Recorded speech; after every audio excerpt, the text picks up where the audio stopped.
say your mics are hot. 5 seconds. You're allowed. Oh, can you record? Awesome. I'm calling to order the February 24th, 2025 meeting of the Town of Auburn Select Board. This open meeting of the Town of Auburn Select Board is being conducted both in person and remotely, consistent with Chapter 107 of the Acts of 2022, which suspends the requirement of the open meeting law to have all meetings in a publicly accessible physical location.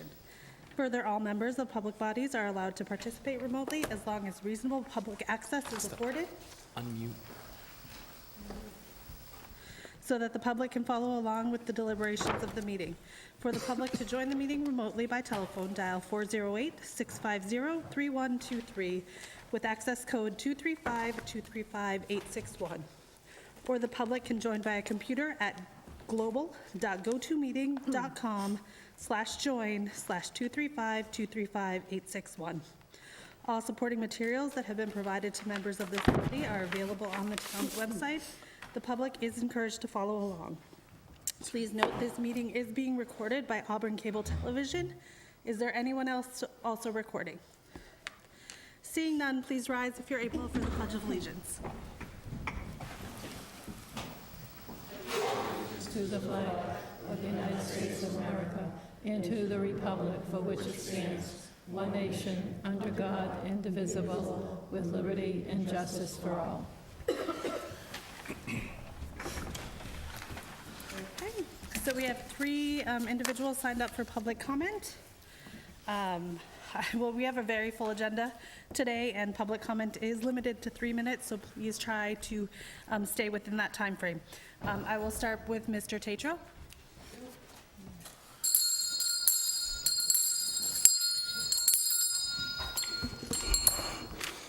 Hear ye, hear ye.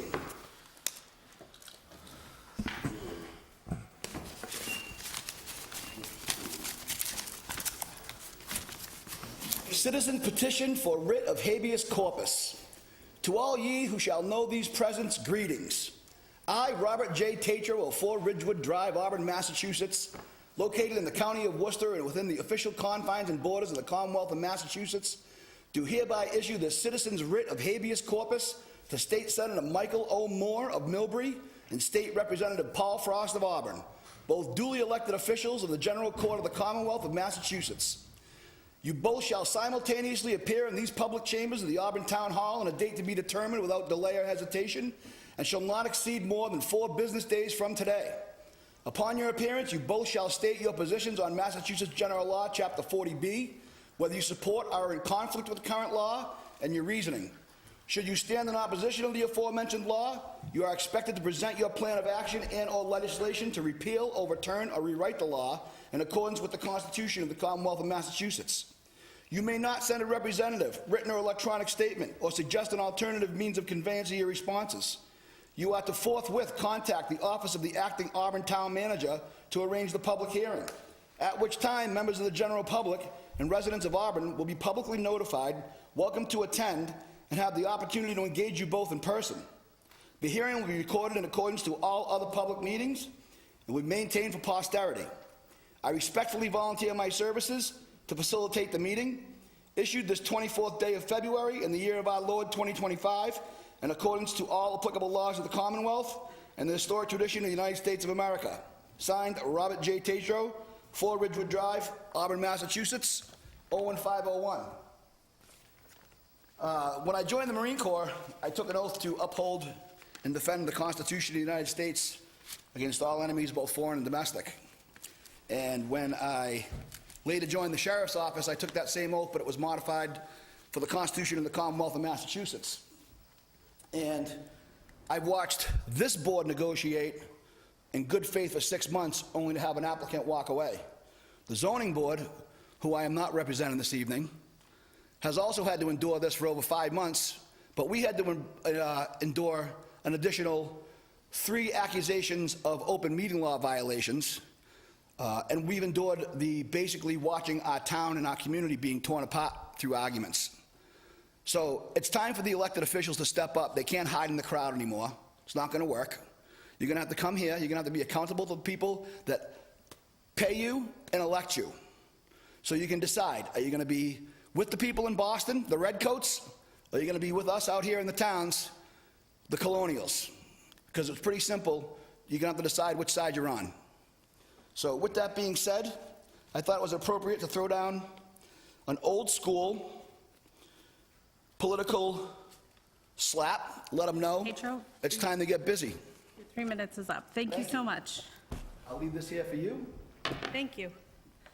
Mr. Largess.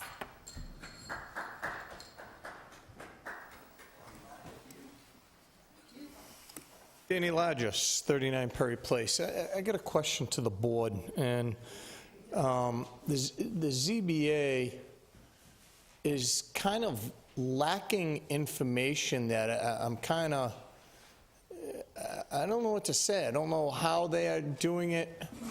On map 18, parcel, let me get this here right, just so I don't make a mistake here. Parcel 22 is town-owned property.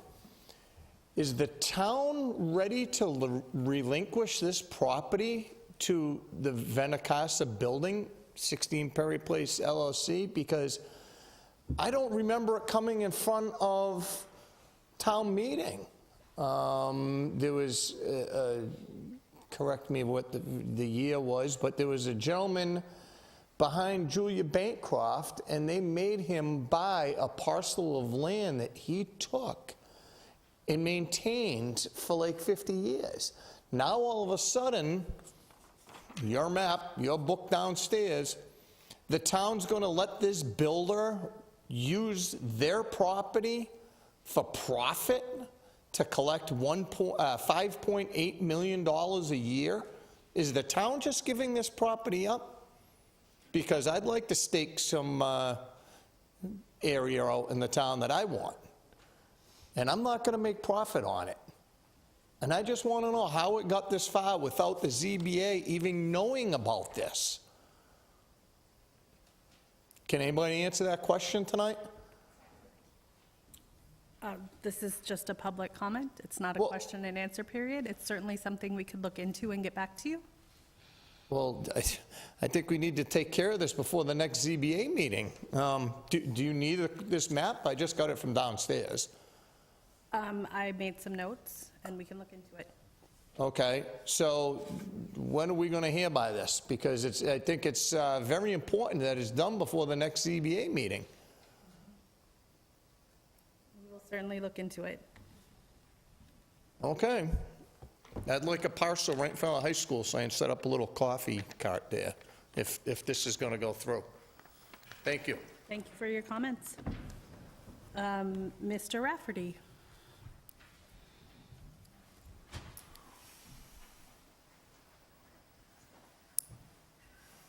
Before I start, Madam Chairman, I'd just like to get well to Mr. Corain. I understand he hurt himself, and I was very sorry to hear that because I think he's a valuable asset to the town.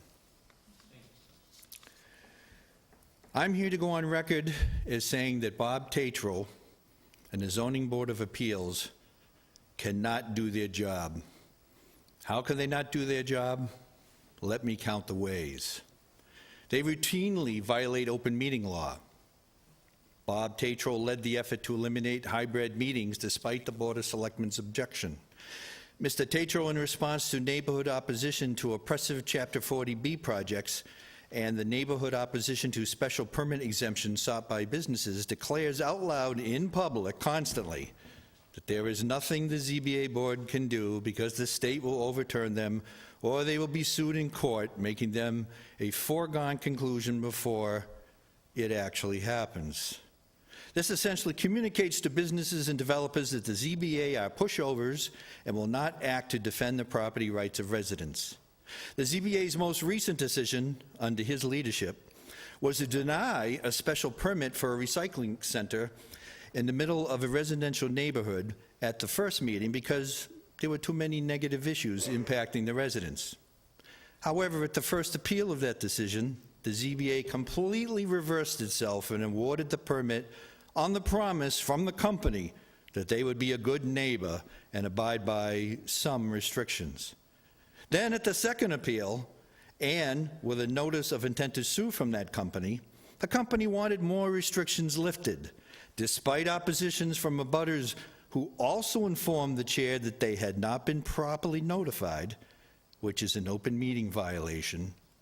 The ZBA lifted the restriction. This despite board members like Ms. Roach of Roche and Wren Law Firm being on record adamantly stating that the restrictions were absolutely necessary for the good of the neighborhood. Now, facing multiple Chapter 40B projects flooding into town, Bob Tatro is requesting that the town adopt a building moratorium. Why? Because Bob and the ZBA are overwhelmed and can't handle the problem and are probably afraid of the public reaction. I urge you to grant Bob's request for relief because a disaster is waiting on Auburn's doorstep and the ZBA is clearly unable to handle it. The town's low-income housing will triple from 5 to 15% in a few short years, overwhelming potentially department budgets including school, police, fire, and public works. Had Julie Jacobson addressed housing during her tenure, we would not be in this mess. Selectmen also need to consider muzzling town council from giving premature opinions to ZBA decisions that manipulate their judgment in favor of businesses. After attending a recent Chapter 40B seminar where the instructor stated that developers hate to go to the state because it is a bureaucratic nightmare, Bob Tatro once again stated there was nothing the ZBA could do because the state will overturn our decision. So, Selectmen, the ZBA and Bob need your help, and that was obvious by his presentation tonight. So I would recommend that you vote for the building moratorium. Thank you. Thank you for your comments. Moving along, we have no community organizations. We do have a public hearing. Is the applicant here? Madam Chair, make a motion to reconvene the public hearing. Is there a second? Second. All those in favor? Aye. Opposed? The chair is a yes as well. Do we know if the applicant is here or if he's online? I don't see him online. Okay. He was supposed to send somebody. Yeah, there was supposed to be a representative in person, I believe. Is there anybody in person for the application? For Taku Sakai? Oh, hi, did you want to come up? You can either at the podium or in the chair if you prefer. We just... Fine. Okay. Could you just give us an overview of your application and what you're planning? We are supposed to be making simple drinks such as teas, coffees, and like mixes of drinks that we already have pre-prepared in our store, as well as like preparing pre-made ramen cups in our store for customers during operational hours. Okay, thank you. Do members of the public have questions? Do board members have questions? So I believe the fire chief had concerns about the hours of operations. Looks like this application has some hours of operations listed on it. I'd just like the fire chief to go on record and say if he approves of these hours. Thank you. Through the chair, the applicant did speak with the fire prevention office, and they've agreed to amend their hours, that they will hold the same operating hours as the mall. So they will not be extending the hours before their, or I should say after their normal operating period. Thank you. Do any other board members have questions? Is there a motion to close the hearing? So moved. Second. All those in favor? Aye. Opposed? The chair is yes as well. Is there a motion on the application? Madam Chair, I make a motion that we approve the license, provided that all applicable requirements of the state and town and any of its departments, boards, and commissions have been fulfilled. Said license is subject to all the conditions stated upon it. Failure to comply with any and all the conditions shall invalidate the license and render it null and void. and with the conditions of the DCG to be placed on the license. Second. All those in favor? Aye. Opposed? The chair is yes as well. Thank you so much. Your license is approved. Moving along, we have a departmental item. It's a request by DPIS.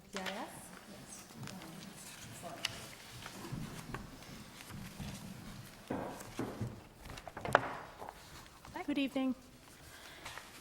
So I am here before the board to let you know that the town of Auburn was invited to a recent meeting for the discussion of negotiating a new contract for wind waste, also known as the Wheelabrator contract. So there is an existing town of Auburn contract with wind waste. It's a 20-year-old contract.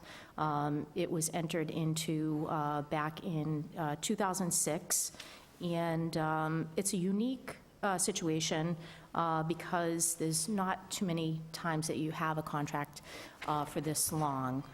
It is allowed through 30B, so Mass General Law allows contracts to go that length of time with town meeting approval, and we did actually have town meeting approval for this contract. So there's approximately about 37 towns that were included in the original contract, and the towns have been collaborating for a meeting recently to talk about putting our efforts together to be able to sit down and speak with wind waste going forward. Our existing contract is good until the end of 2017, so we have some time. This is a good situation to be in because of the collaborative of towns. And it was actually kind of nice for me to hear. The people that were coordinating are not aware that there's any other collaborative that's this large. So we have before you a request for the town, a request so that we may be able to negotiate within this collaborative for our the next contract and the tipping fee to be determined. One thing I can tell you, while I wasn't here for the original contract when it was put into place, in 2014, there was an amendment that was made to this contract, and when that amendment happened, our tipping fee actually went down, and that was a big savings for the town.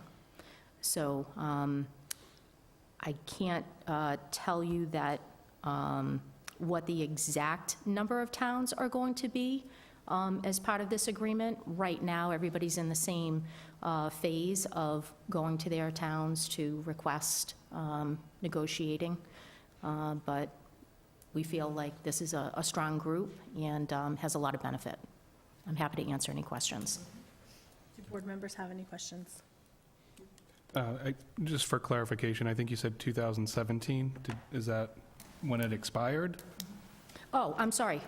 2027. Okay, that's, I Sorry. just wanted that clarification. Thank you.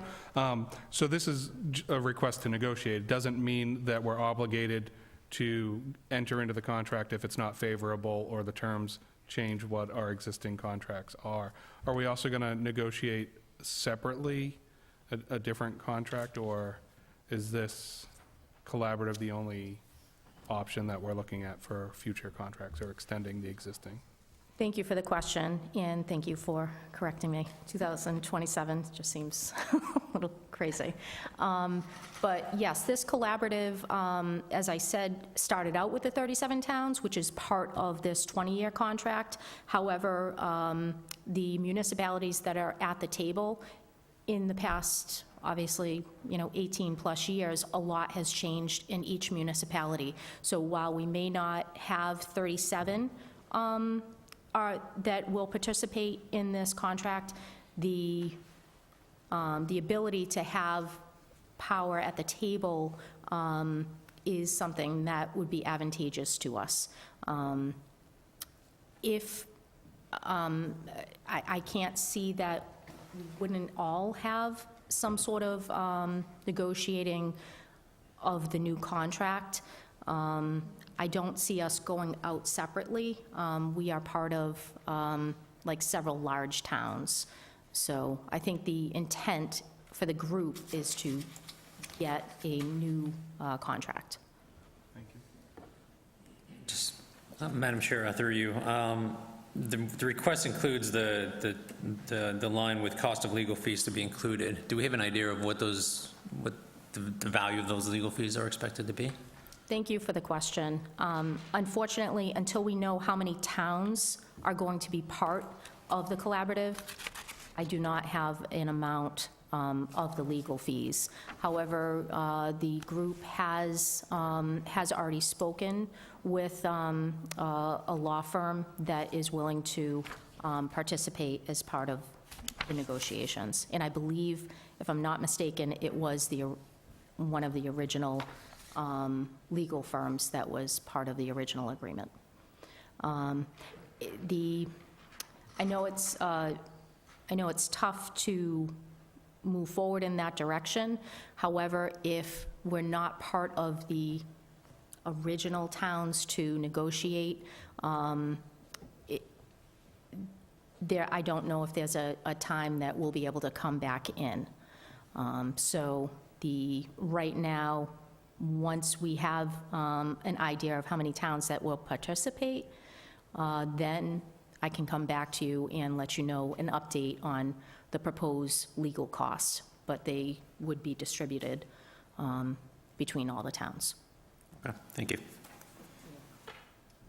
Are there any additional questions? Yes. Question, so what comprises our solid waste budget? There's the cost for picking it up, the trucks, right? And then there's the tipping fee.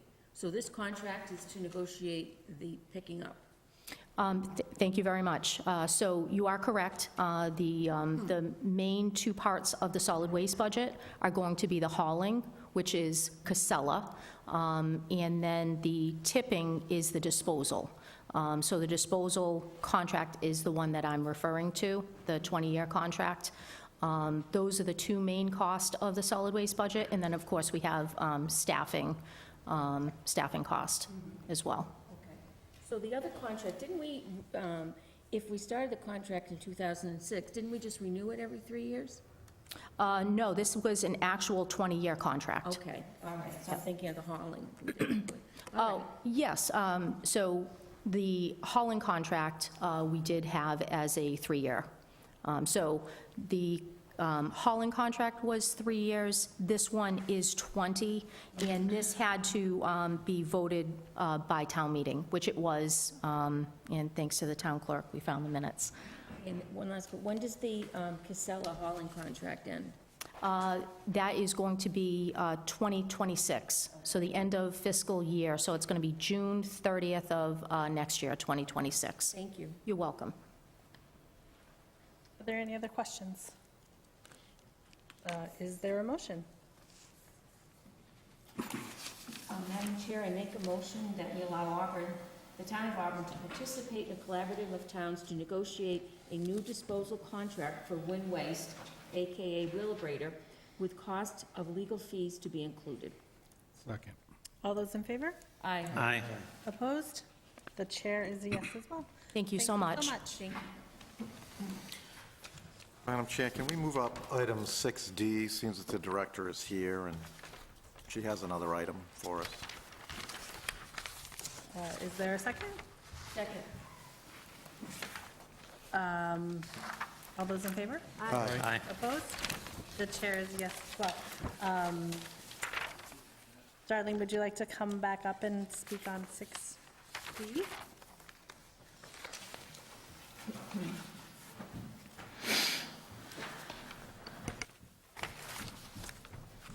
Sorry. I'm so sorry. On the way back, I don't think I heard what the next item was. So 6D. So this is just your next item since you were up here. Oh, okay. Oh, beautiful. Wonderful. Thank you. So for this particular request, this is the South Central Mass Partnership for Public Health. I just want to make sure I have it correct. So in August, I came before the board to request renewal of the agreement that we have as our regional partnership. So this one is a regional grant that the town is involved in. It's part of the state's public health excellence grants, and I'm happy to let you know that we don't pay anything for this grant. It was a part of an initiative that came out after COVID, and the state recognized that going through the pandemic and having a lot put on municipalities, that they wanted to be able to provide some assistance to boards of health. So these regional collaboratives were created. We have been part of one for going on 4 years. And the IMA agreement that I brought to you back in August was part of that renewal. I believe the amount of the grant is about $504,000. So we have a collaborative of towns that are involved in the grant, and last year we had to have all of the towns renew as part of this agreement. We had a certain amount of time to get renewed on that. One of the towns that was as part of the original group was Dudley. Unfortunately, at that time, Dudley has some changes going on, and they did not renew. Since that time, they have decided that they would like to come back into the grant. So formality-wise, each town has to bring this back to their leaders to be able to vote to include them in the IMA, intermunicipal agreement. So this involves a vote from the Board of Health and also the Select Board. The Board of Health has already voted on this at their meeting earlier this month, and this is before you to consider. Board members have questions? Madam Chair, if I may, not that I want to deny Dudley services, but can you just confirm that if we add them back to this, that we're not losing any percentage of services as a result? Oh, great question. We're not, we have a regional inspector and health coordinator that we receive services on. It is something that each of the towns meet on a regular basis, so all of the directors of the health agents meet monthly with Central Mass Regional Planning Committee to identify any concerns, any achievements, any challenges, and we actually hear from the staff that help support this regional effort.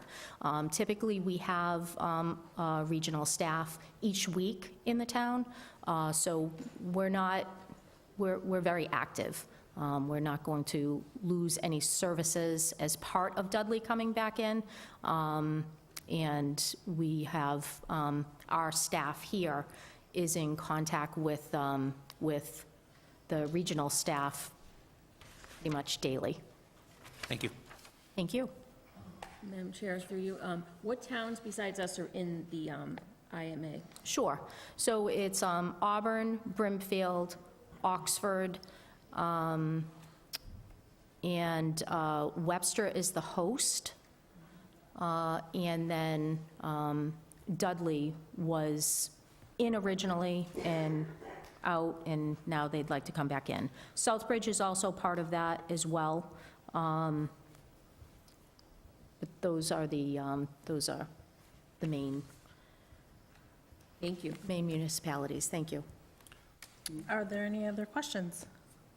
Make a motion to approve the First Amendment to the South Central Mass Partnership for Public Health Intermunicipal Agreement to add Dudley to the IMA. Second? All those in favor? Aye. Opposed? The chair is yes as well. Thank you so much. so much. I have one document, if I could have the chair sign, that would be greatly appreciated. Here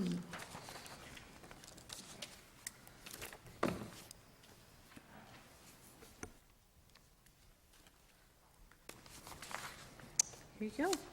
Thank you again. So we're moving back to 6B, a potential vote on the adoption of the hazard mitigation plan. Speak on that. Certainly. Thank you, Madam Chairwoman. I would like to call up Craig Pereira, the project manager for Horsley, and Dr. Adam Menard. So for the past few years, several town employees, the Water District, have been working diligently to finish this hazard mitigation plan. There's countless meetings that we've all attended. The plan discusses natural hazards, wildlife, drought, heat, winter storms, flooding, and it's finally complete. So I'm happy to say that. This document actually helps us get grants. So some of the grants that we've had in the past, because of this grant, is the SAFER grant. We've had FEMA grants for winter severe storms that we've had. We've also had other, like the fire tower grant as well. So the report was long. We sent it to you on Friday. You have the option of voting to approve it tonight, or if you'd like to forward it to the next meeting and look at it a little bit more, you can do that. But if you have any questions, Craig is here, and Dr. Adam Menard as well. Board members have questions? If I may ask, are there any key changes to the previous plan, anything that was required to update, or is it pretty much consistent with previous plans? It's fairly consistent with the original plan that everybody had the opportunity to look at. The only thing that changed, FEMA likes to wordsmith very often, so they've changed or made some requests for additional changes, but any of the changes that we made were required in order for the plan to be approved by FEMA and MEMA. It's nothing substantial. Through the chair, do you have any examples of what that was? Is it? So for one of the things that they asked, when we have in Section 4, the mitigation strategy, we have a list of mitigation actions by type that the town hopes to implement over the next 5 years. When you put a line item that you have to, there's standardized bullets that are associated with each action, and one of them is funding. So we had to, we put in that it would be municipal operating budget or capital improvement plan. In order for the plan to be approved, we had to actually state which department or which pocket of money funding that was going to come out of. We also had to make a couple of additional changes to the plan that just speaks to how the town can either expand on or improve their capabilities. So Section 3 is a capability assessment. We speak about the existing plans, studies, and reports that have happened. We take those actions from those plans and carry them forward into this plan so that there's consistency across your municipal documents. They just wanted some additional information included on that. And through the, from those things that are going to cost, have grants already been identified and we're targeting? I know we need this for other general grants, but are there specific grants that have been targeted with these updates or that we're going to apply for to offset some of those additional costs or funding mechanisms that were required? So there's a range of different types of grants or funding mechanisms that the town can consider when they are applying for funds, but there's nothing that's immediate. A hazard mitigation plan doesn't really achieve anything other than setting the road, like establishing a roadmap for the next 5 years of what the town would like to accomplish. So there's not a pro or a con. Well, the pro is that once the plan is adopted by the town, and becomes compliant, then for the next 5 years, the town is eligible to apply for funding, federal funding, should there be a disaster declared in the town, in the region, or in the state. Thank you. Are there any other questions? Yeah, Madam Chair, I have a question. We received the local mitigation plan review tool, but this doesn't look like it's the actual plan. It was emailed to you. Oh, the because separate- it's like 300 pages, so. There's two separate documents. There's the plan review tool, and then there's the plan. The plan review tool is considered a cheat sheet for MEMA and FEMA. We have to identify by section and by page number where all of the minimum requirements are located so that they can have an expedited review. All right, thank you. That's on me. I went and picked up the materials. I assume that whatever was in the email was in, but that's fine, yes. I can review it there. That's fine, thank you. Madam Chair, I don't have any questions, but we got this document at the same time that we got the budget. I dug into the budget. I wasn't able to dig into the plan, but I'd like to. So if we can hold this till the next meeting, I would like that. Certainly. Do any board members have any concerns? Okay, then we can hold this to the next meeting. Thank you so much for the information. Thank you. We are on 6C, the vote on the acceptance of the 40B technical grant for Perry Place. Yes, thank you, Madam Chairperson. The Max Housing Partnership offers a technical assistance grant to municipalities that need assistance with 40B projects. As you have seen in some of the trainings, actually, there was one training that we went to where Judy, she's part of this grant, came and helped us out with some of the things that we need to maneuver through as we go through the 40B project.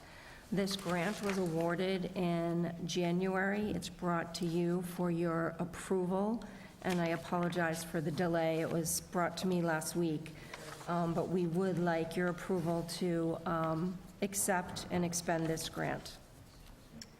Do board members have any questions? Yep.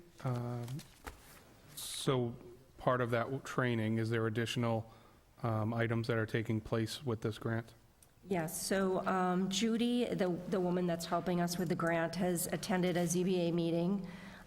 She has performed internal Zoom meetings with Adam, Bob Tatro, Megan, and she's been in internal meetings as well. She will also continue to work with the ZBA as we move forward because, as you know, there are a lot of challenges with each of the 40B projects. This particular project that we're getting assistance on is Perry Place. So does the grant end once Perry Place decision is done, or is it a possibility that it rolls over? 'Cause we have a series of 40Bs lined up, unfortunately, or fortunately, depending how you feel. Thank you very much. It's a great question. So the state was really helpful with this particular grant, just to, once the resource became known to us, they pretty much send somebody in before they even got all of the grant paperwork. So it's kind of a retroactive acceptance. And one of the other big pieces here is that the consultant will actually also help with the comprehensive permit, so that the document, the writing of the document, so they're going to help with that. So this particular project is the grant for $15,000. And once this project is done, these grant funds will be done. However, that they did also identify that we will be allowed to apply for another grant. It's not going to be for $15,000. I believe it's $10,000, but it's like another assistance for another project. They feel like giving these grants will help the zoning boards be able to, kind of work through all the concerns, the issues, the community impacts, and then from there, after we've gone through 2 projects with the consultant's help, they think that you'll be able to fly. So if I can just make a recommendation that as soon as the next one comes online, that we apply right away, so that we have the person there for the first meeting and not sort of halfway through the process. I think as much support as we can give our ZBA as possible, the better. Great idea. Thank you so much. So I might be confused, but isn't there a mechanism where the developer needs to supply support to the boards to help through the process?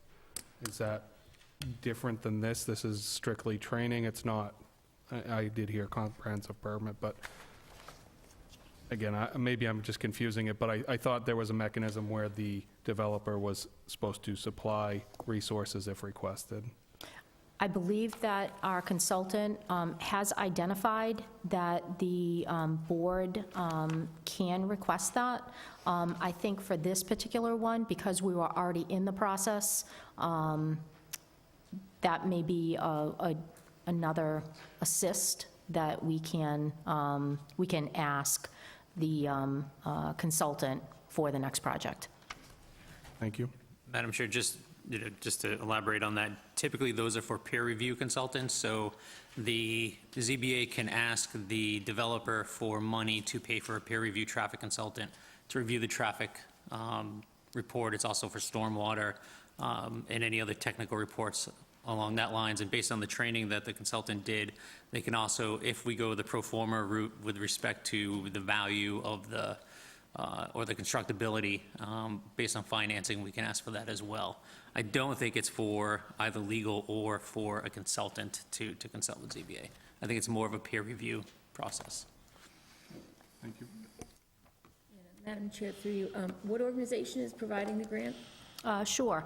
The consultant's name is Judy Bartlett, and I think it's Bartlett Planning Group. Who's providing the money? So the best part about this is grant money that we've been given, but they take care of the state. Mass Housing Partnership takes care of all of the bills. They pay the bills.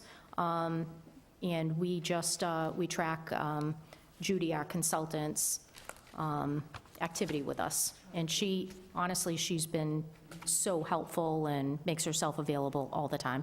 Great, thank you. Thank you. Are there any other questions? Just one. How many hours is this grant? We have $15,000. How does that break down into hours for this individual? Or- I'm sorry, Dan, I don't know that answer, but I will find out for you. Okay, yeah. It's 15,000 total, but honestly, I don't know what she charges because we don't get the bills, but I can certainly get you that Yeah, information. that'd be great. No, because I can just see how quickly it seems like a lot of money, but it's not really a lot of money when you think of the amount of hours that a lot of these projects take. Absolutely. So thank you. I'd make a motion, we accept the 40B technical grant for Perry Place. Second. All those in favor? Aye. Opposed? The chair is yes as well. Thank you so much. Thank you. Thank you, darling. We are moving along to 6E, the notice of receipt for Chapter 91 permit for the bridge at Goddard Park. Yes, thank you. Great news. We did receive the issuance of Chapter 91 Waterways license for Goddard Park. I would like Joanna can answer some questions for you, but this is a great step forward. We have been waiting a while, and I know the engineers have been working with the state to ensure that this gets done, so I'm hoping that as soon as the ground thaws a little bit, we can get the bridge in. Thank you. Do board members have any questions?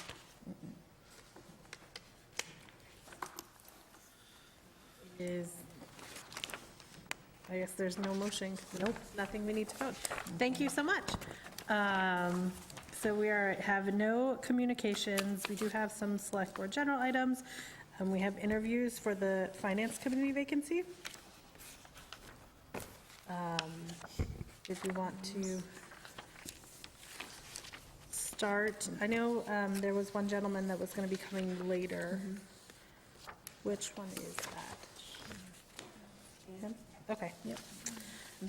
So do we want to have, okay. We're going to start with one person at a time. Do we want to have the other person step out into the planning board room? Okay.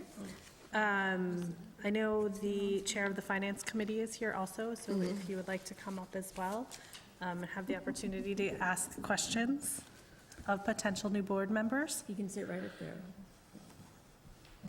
Thank you. Okay. So if both candidates could step up and we could start with Mr. Messier, and then we are going to send Mr. Latondra to the planning board room. Thank you so much.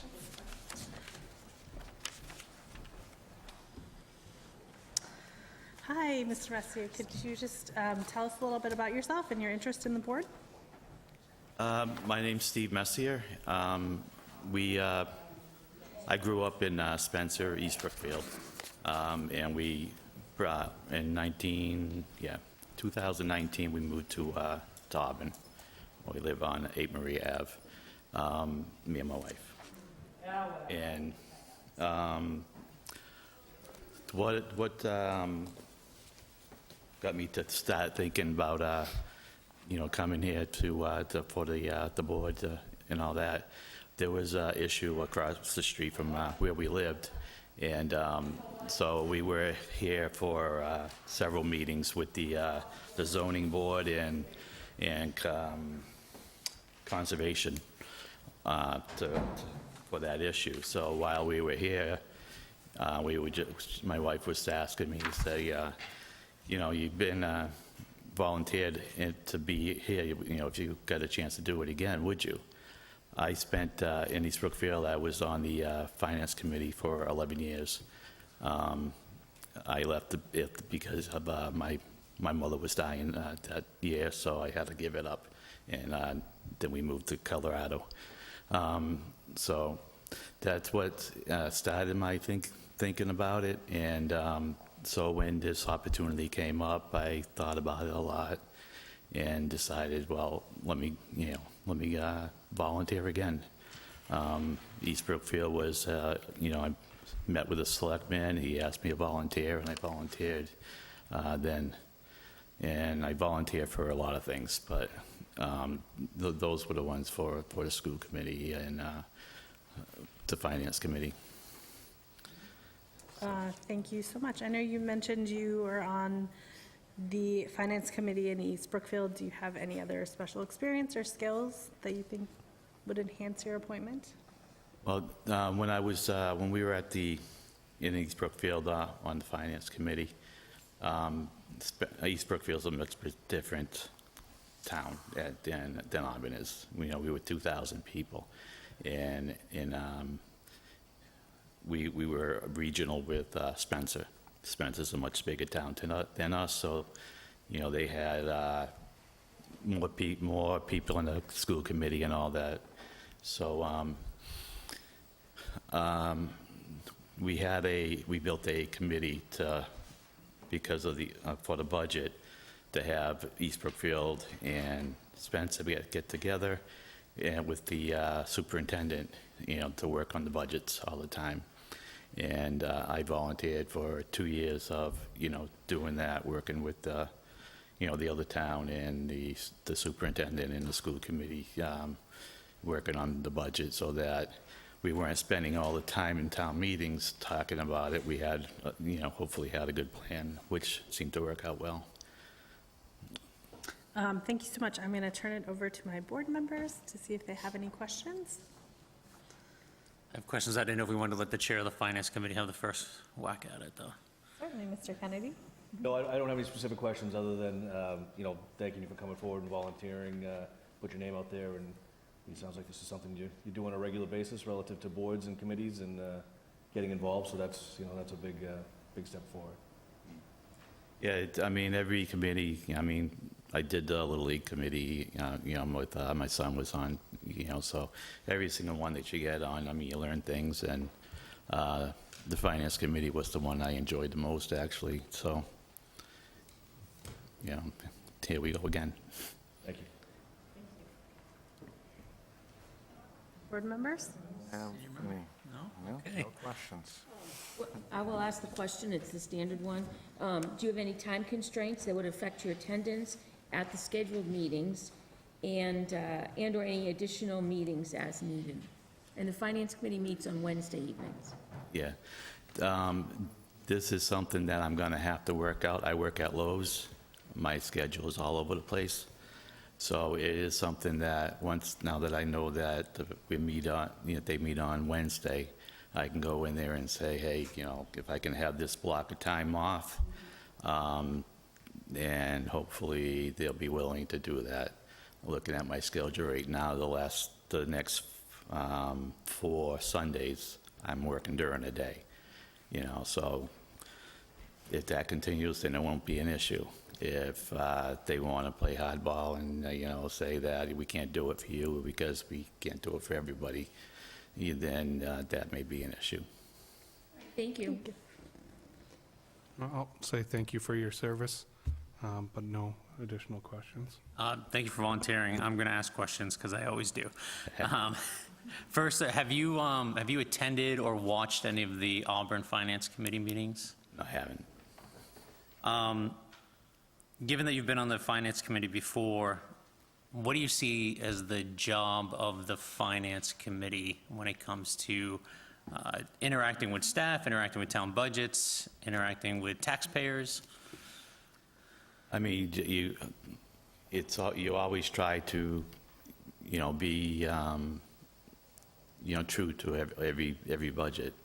I mean, sometimes when, one of the issues that we had, like in East Brookfield, it was the library. When the library was coming up and they were going from books to basically CDs and stuff like that, or the computers were now being put into libraries, a lot of people thought that, well, now we have a chance to lower the budget there, which wasn't actually true because the state has a law that says that you can't take money away from the libraries, and it goes from there.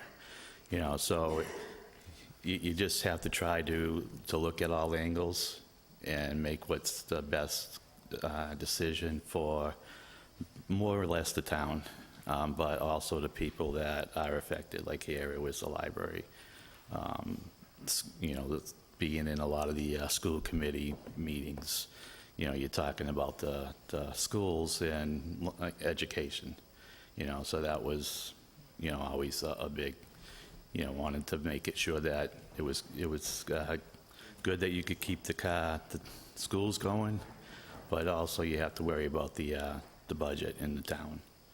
So it was a level, place there. Thank you. Are there any additional questions? I have one. I didn't have any set questions because I always like to hear from the applicant, but you mentioned that you had an issue with some town boards, and that was one of the reasons you decided to volunteer.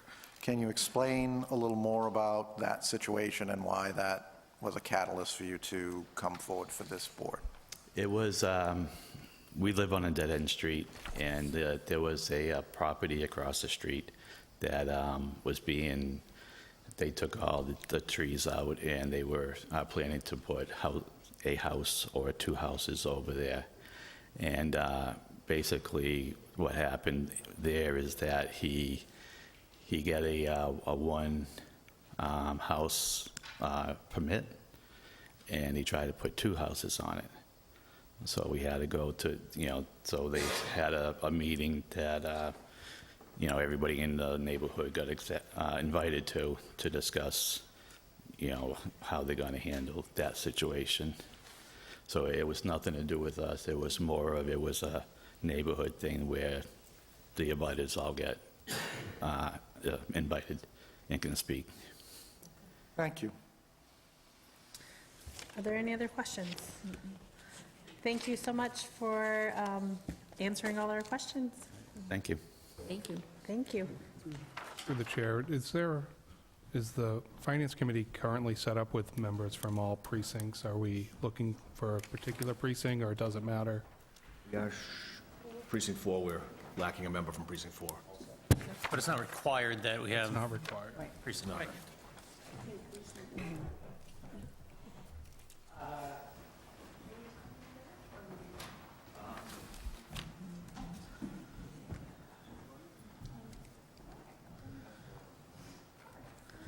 Hi, Jordan. Could you tell us a little bit about yourself, your interest in serving, and if you have any special experience or skills? Sure. So thanks for having me. My name's Jordan Latendra. My wife and I have been residents of Auburn for just over 10 years now. Currently, we have 3 young children at home, all going through the Auburn school system eventually. The youngest is 9 months. So I've been in the wealth management field my entire career, so going on 15 years now, and just felt like I wanted to get a little more involved in the town beyond the youth soccer coaching that I've been doing the last few years. So that's why I decided to apply. Thank you so much. Do you have, I guess you kind of answered that you're a financial planner. I will open up to the chair of the Finance Committee if he has any questions, and then the board. Sure. Mine's more of a statement. Thank you for coming forward and putting your name out for this. I think all of our volunteering usually begins with youth soccer coaching. That's where it all begins. You catch the bug Exactly. and it just keeps rolling from there. But no, thank you for coming forward this evening and putting your name in for this position. Thank you. Do the board members have any questions? Do you have any experience with municipal finance or government agencies? I do not have any direct experience with municipal or government finance. So my role on a day-to-day basis is with individuals and families, doing financial planning and wealth management for them. Aside of that, I do serve on the board of St. Joseph's Abbey in their investment committee out in Spencer. I've done that for probably 5 or 6 years now. So that's my only other experience kind of outside of the individual families. But no, nothing directly in municipal finance. Thank you. The resume is very impressive, so I just didn't see anything on there. I just wanted to clarify. You're absolutely correct. Got to start somewhere. Thank you. Thank you for volunteering. Have you attended any of the Auburn Finance Committee meetings or watched them on TV? I have not attended them. A current member, George Graham, I used to be a neighbor of his up on Saybrook, and he was the one who kind of got me, talked to me a little bit about this type of involvement and got me interested in it. So that's how I initially came about, but I have not seen any of the current meetings. Okay. With respect to, what is your understanding on what the role of the Finance Committee and how you balance interacting with town staff, town budgets, the taxpayer, your residents who might have questions, your soccer parents who are going to, hound you about, a certain budget item? How do you go about balancing that? Sure. So I believe one of the questions was around time commitments. Really, there's no restrictions that I could see that would be an issue on my end. My normal job, 9 to 5 during the day, and then just kind of kid stuff at night. So no issues there. I guess the way that I kind of look at it, I went to school at Bryant University down in Rhode Island, was on their Student Senate Ways and Means Committee, and so we dealt, back in college with all the different organizations that are coming through, want different requests for different things that they're doing, trying to manage the budget of the school in all the different areas. Obviously, this is on a much greater scale than that, but that's kind of how I initially look at it. Thank you. Have questions? Then thank you so much. We have one more interview left, and hopefully you will hear from us shortly. Okay, I will step out. Thank you all. Thank you. Is Mr. Shar here? I know he was hoping to be here by 8, and we're a little bit early. Would board members be interested in moving along, and if Mr. Shar is able to come to get his interview in at that time? Yep. Okay. Madam Chair, I would like to make a motion that we move up Town Manager Item 9A, which involves the budget, as I see there are a bunch of department heads. Sure. I'll second that. The motion and a second. All those in favor? Aye. Opposed? The chair is yes as well. Thank you, Mr. Kennedy. Thank you so much. The Chief Financial Officer will be coming up to present the fiscal year '26 budget to you.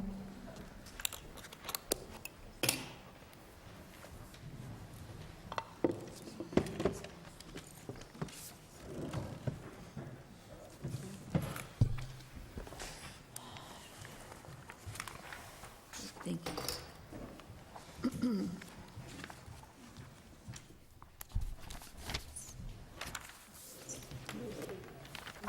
These amended.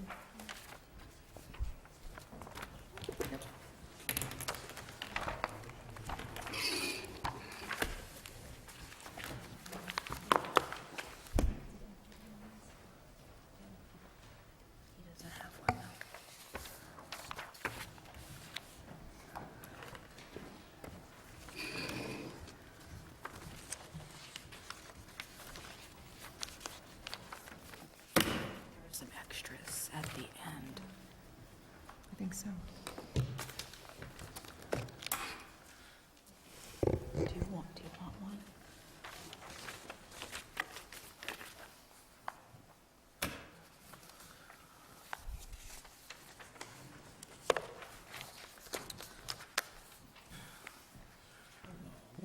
What are you, bored? Said you never retire. There you go, Ed. Edward. An additional. Ed. Ed. Yes, sir. Good evening. Thank you for having me here tonight for the FY 2026 budget presentation. I passed out two different sets of information, the slides for the budget presentation itself, and also a revised set of spreadsheets and information for the budget book.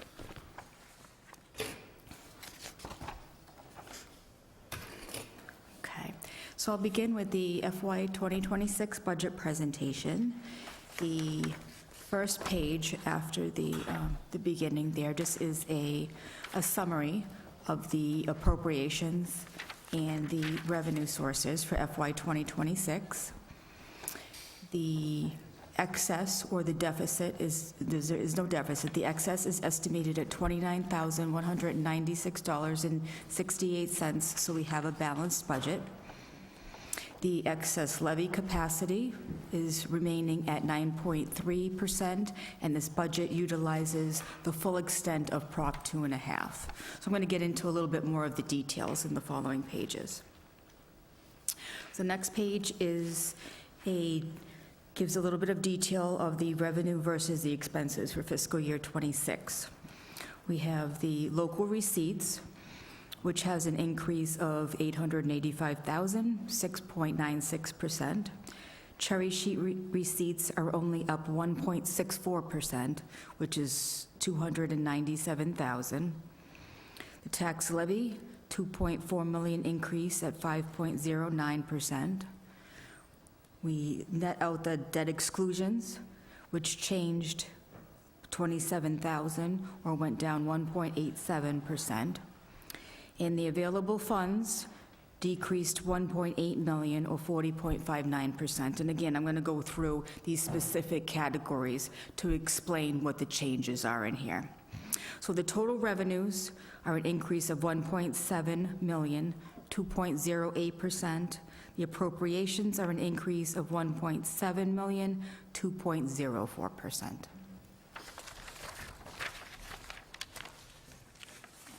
Just to give you a little bit of a breakout on the fiscal 2026 tax levy, we have the base at $56.9 million, the 2.5% increase at 1.4.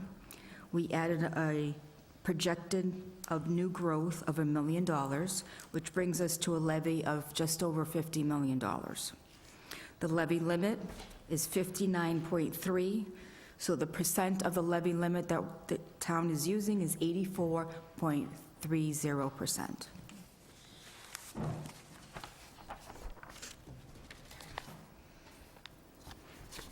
Just some items of note on the fiscal '26 tax levy. As I mentioned, it's 100% utilization of the Proposition 2.5, which is $1.4 million. We're using an adjusted new growth of $1 million. Fiscal '26 is a one-year reprieve on the 1/10 tax levy earmark for a 5-year CIP that's redirected to the operating budget.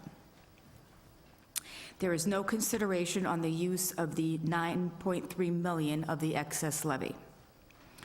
This budget, as recommended, maintains the current FY25 excess levy, which was just mentioned. So despite the use of 100% of the 2.5, taxation at status quo assessed value should be minimal given the retirement of the high school debt. And based on sales data, residential home value slowdown, there's a residential home value slowdown, but it continues to be an increase. The next page just shows the new growth average that has been, the new growth has been averaging 740,076 over the last 5 years, but in fiscal '25 was a little bit at a higher level of just over 800,000. So some items on the fiscal '26 state aid, the cherry sheet. For fiscal year '26, using the governor's proposal, there's an increase of $297,659. However, the Auburn state aid 5-year average is $772,570. So as we can see, it's $475,000 below the average. For this current year that we're in, fiscal '25, the increase was $337,360, whereas the FY24 increase was $166,000. So there is a greater dependency on local revenues and taxation to meet our budgetary needs. And we expect that the state aid will probably be volatile for the next several years. And the next graph just gives a cherry sheet history over the last 10 years. As you can see, we're at $337,360 for fiscal '25, whereas the average over the history has been much higher at $947,000. So we've seen quite a bit of a decrease, unfortunately, in the cherry sheet receipts. So the next category are the local receipts. So the estimates are up 6.9% over the fiscal '25 projected, which is an increase of $885,924. Now, some items to note: the interest income is up significantly due to a high return on investment on the town investments. It's up about $300,000. Now, any downturn in the rates will result in a lower return on our investment. There was an increase in the motor vehicle excise of $339,500. That's a 10.4% based upon the FY24 actuals. Hotel motel has an increase of $150,000, which is a 20.7% increase, and that's again based upon the actuals from '24 that came in just slightly over $1 million. Since we're budgeting closer to actual because of the state aid coming in lower, this may result in a reduction of free cash due to the estimates being closer to actuals. Okay, the next page shows the local receipts going back to 2023 through 2026, with the level for 2026 being at $13.6 million. Okay, the next revenue category that we'll go into are available funds. Now, the estimate of available funds is down 40.59%, or 1.8 million. So we just want to discuss what's making up that reduction.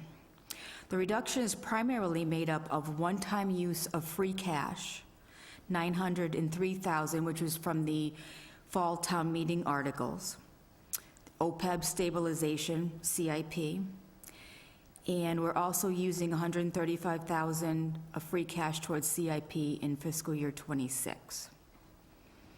There's a $329,000 reduction in the use of sewer retained earnings in 2026. There's $490,000 reduction in ambulance receipts. The fiscal year '25 provided cost of purchase of an ambulance of $400,000. So that makes up the majority of what the difference is that's not being used in fiscal year '26. There was a reduction of $180,000 from the golf course retained earnings. They don't have a CIP request for fiscal '26. Reduction of $40,000 from the cable access retained earnings. They also do not have a CIP request for '26. And in this budget is a one-time use of $50,000 from the Eastland Partners impact fees for public safety DDIS support costs.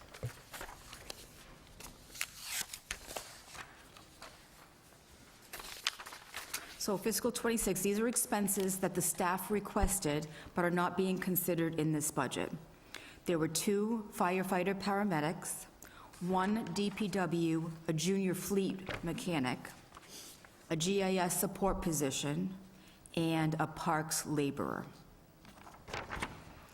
On the next page, there are a few recommended positions to be added to the fiscal '26 budget. A police patrol, which would start as of 1/1 of '26, so be half a year. 2 firefighter paramedics, again, the start dates would be 1/1 of '26, so half a year. An assistant golf course superintendent, which would be paid out of the Golf Course Enterprise Fund. And a reference librarian that is budgeted for 26 weeks, half a year. 2026 fixed costs, some items to be noted there. There is a recommendation for a sum of money in the salary reserve for contracts that are to be negotiated. This budget meets the contractual obligations for school contracts. It adds $35,000 to DPW fleet to meet cost escalation for vehicle supplies. The fire department overtime budget is increased by $165,000. The Bay Path assessment is up 4.28% for fiscal '26, $74,167. There is no change in the enrollment of Bay Path students, which is currently at 131. Norfolk Aggie is funded with estimated increases that we were provided with for tuition and transportation costs.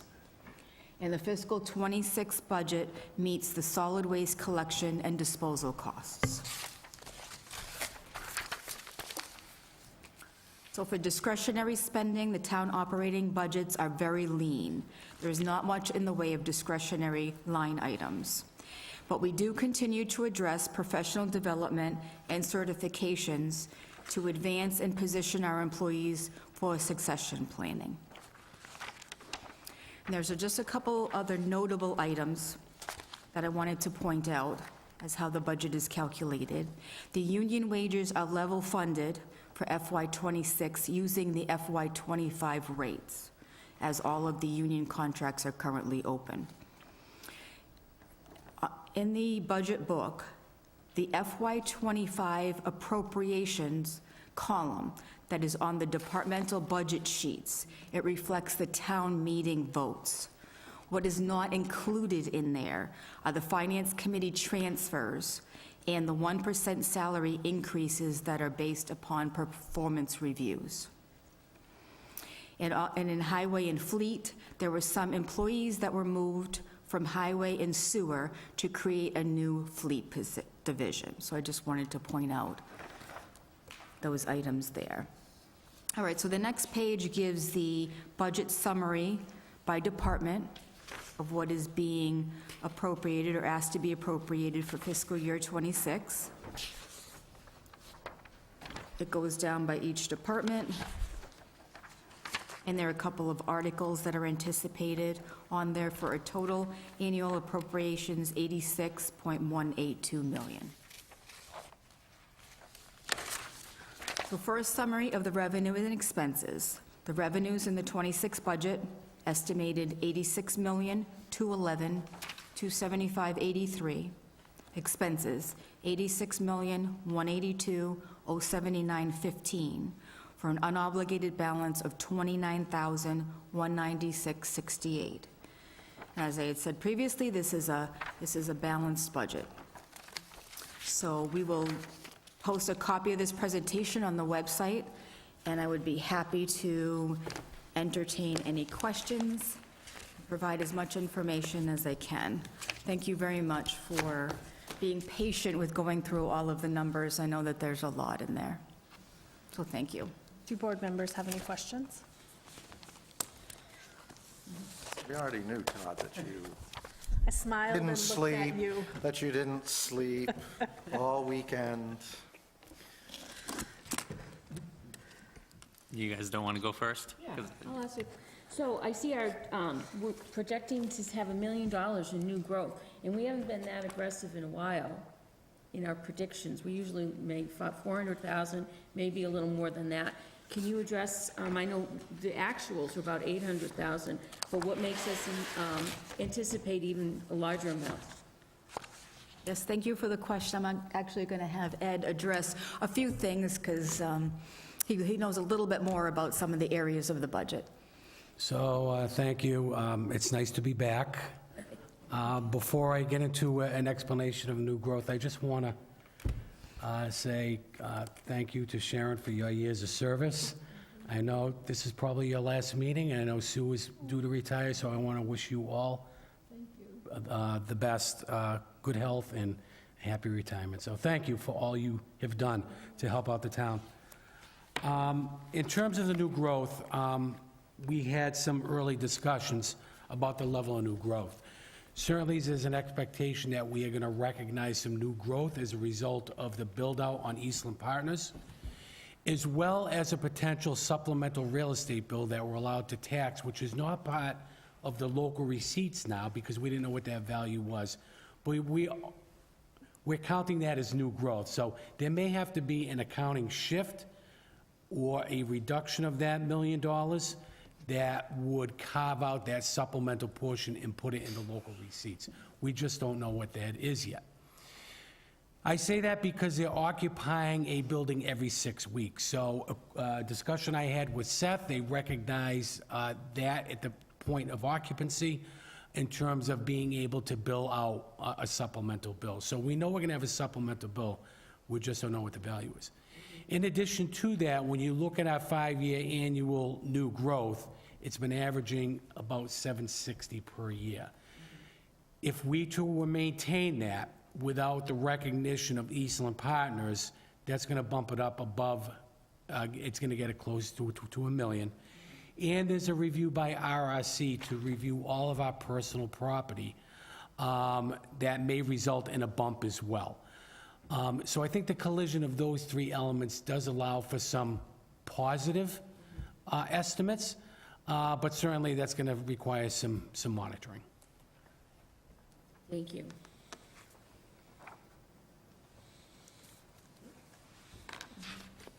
No more? Okay.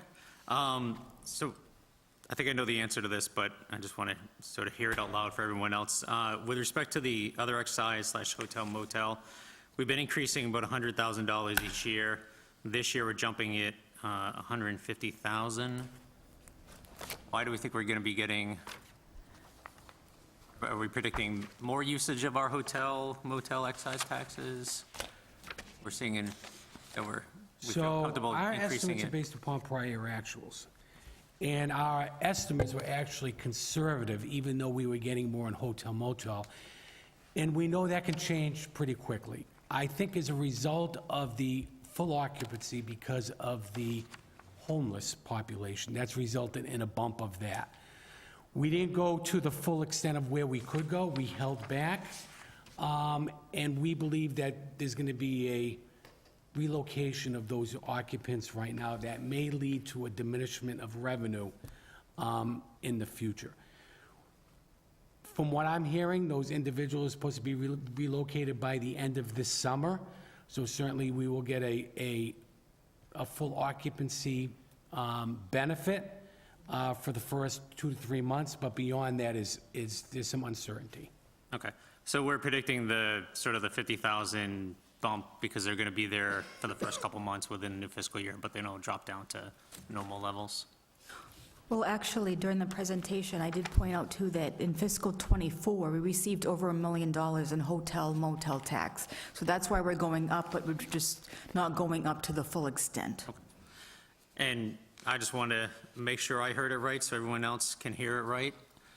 We've been getting the full excise tax from the hotels, even though the state has been using them for homeless populations or migrants. That is correct. So the town has not lost any There was some uncertainty money. in the beginning that we weren't going to get it, but the legislative did support a reimbursement to the municipalities for those rooms being occupied. I think like the CFO said, DOR would allow us to go to 1.1 if we wanted to. That would not be a prudent thing to do. So we're coming off that a little bit in an expectation that the occupancy rate may go down a little bit. Thank you. Do you want to, can I just dive into all the other By all budget means. ones, or, okay. In terms of the CIP, let's see, it's probably best answered by the police chief. With respect to the vehicles, we have the $300,000 consistently every year. I know in FY '27 it dips down for '28 and '29 as well. We've all seen the comments, people asking, how many police vehicles do we need in town? Can you just walk through the expected life of the vehicles, the fact that they're used mostly 24/7, and why we need the constant replenishment? Sure, through the chair. I love talking about this topic. So we've had a very successful program, cruiser acquisition program, that's been in place since before I was police chief. And that acquisition program has been a 3-3-4 process, where one fiscal year we'll get 3 cruisers, the next year we'll get another 3, and the following year we'll get 4. And I'm very proud of our fleet management program. Out of the 31 vehicles, not one particular cruiser, police vehicle, is utilized by more than 2 officers. And the reason that our fleet lasts so long is because of that. We're not running cruisers 24/7, 365 days a year. If we did, we'd have countless mechanical issues that we'd have to deal with that would bear a financial problem for not only the police department but the town. So the cruisers get downtime. So my fleet of 31, we have, of my fleet of 31, we have several that are line cruisers, and as they age out and they become unsafe due to mileage to be a primary line cruiser, we transition them to police detail cruisers. And oftentimes, we help the other town departments meet their needs, whether it be inspectional services or whatnot, where there's a cruiser that may not be appropriate to be a primary patrol vehicle, but it can transition to department inspectional services. So this has worked out very well. I had to address, I've been chief now, February 1st was 3 years, and one of the things that we had to address after I became chief, we looked at the CIP budget and what we were actually paying for police cars, and we had not been keeping up with the actual escalation and costs of these vehicles.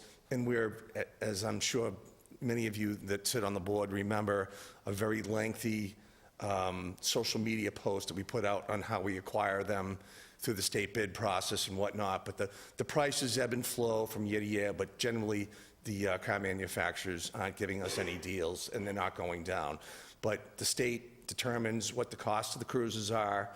We look at what our needs are I'm sure many of the board members know that we transitioned to GM products. We went to Chevrolets the year that we went to them, which was my first year of becoming police chief. For the first time ever, they actually sank below the cost of Ford.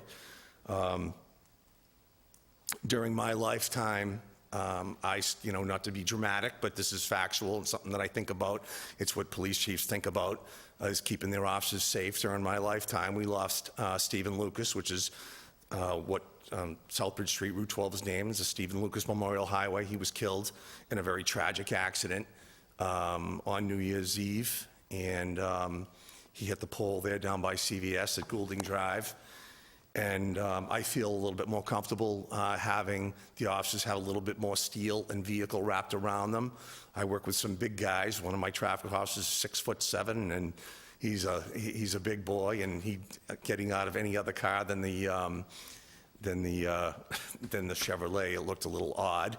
But I've got some big guys that I work with, and our fleet program has been very successful. I thank Ed Kasanovich. He's been super supportive of it. He recognized the need to increase the cost value for CIP to raise it up. By the time we buy a cruiser, equip it with cruisers, equip it with a rifle, computer equipment, safety equipment, first aid, et cetera, we're knocking on the door of $100,000 a vehicle. But, again, I'm proud to say that we have cruisers in our fleet that date back to 2012. We take very good care of them. We're luckier than most towns, outside of warranty issues with the first 3 years that we own the car. We have a very competent staff at DPW. Unfortunately, the police department just acquired Patrick Montague, who was one of our lead mechanics at DPW, and we hired him as a police officer. He's just finished week 6 at the police academy in Worcester. But the staff that maintains and takes care of our equipment, as well as the fire department, we're very fortunate to have that support here in town. So that's my long-winded question on how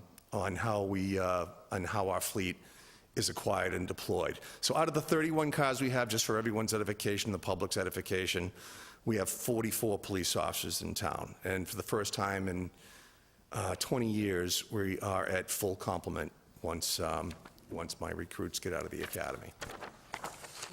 Thank you.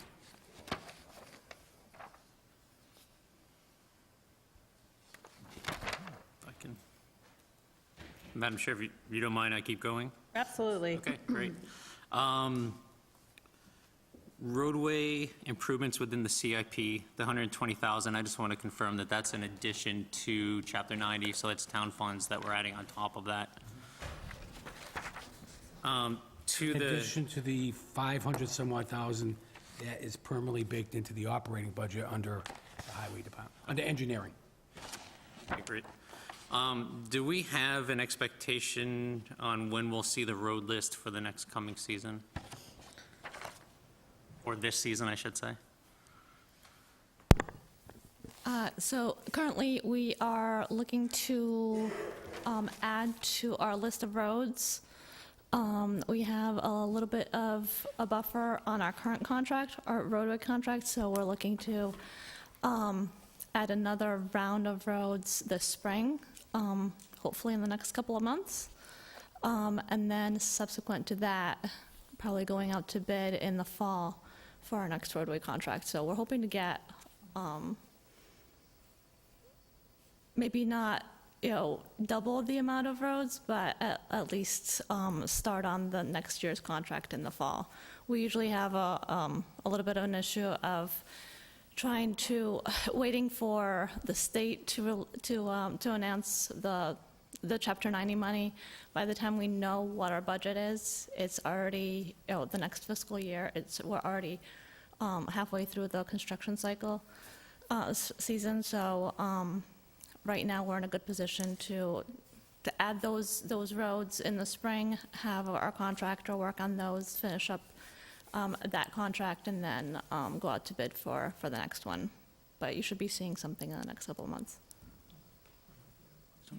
Yeah, so I just wanted to follow. So there is a plan in place, and you have a general idea of what cost would be per mile or whatever foot. I'm not exactly sure what the calculation is.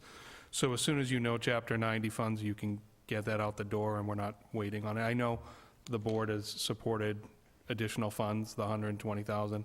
I know we've talked about increasing the sidewalks as part of that, making sure that we're keeping in line with the safer, safe streets, or?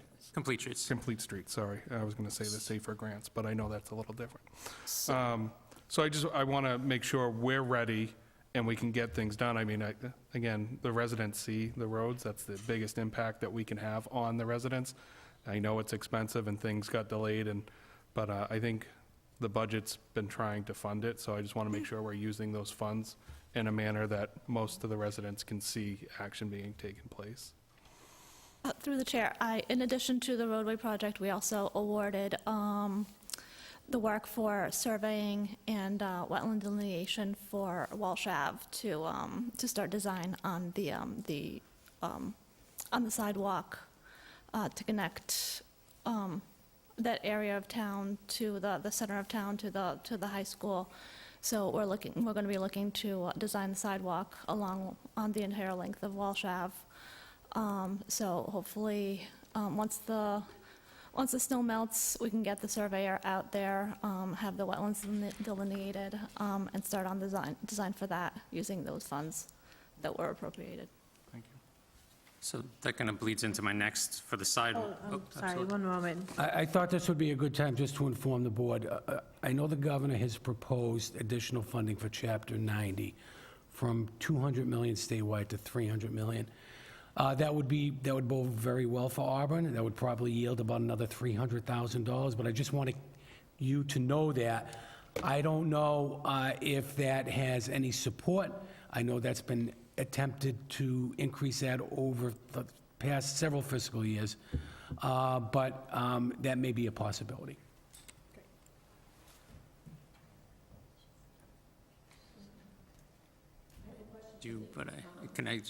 I just want to follow up on the sidewalk issue, because that could have sort of goes into the next. So I know that, I had advocated for the sidewalk line item to be added, and thank you for keeping it in there. I know we did 100,000 last year in the CIP, plus I think we did 50 in the operating budget.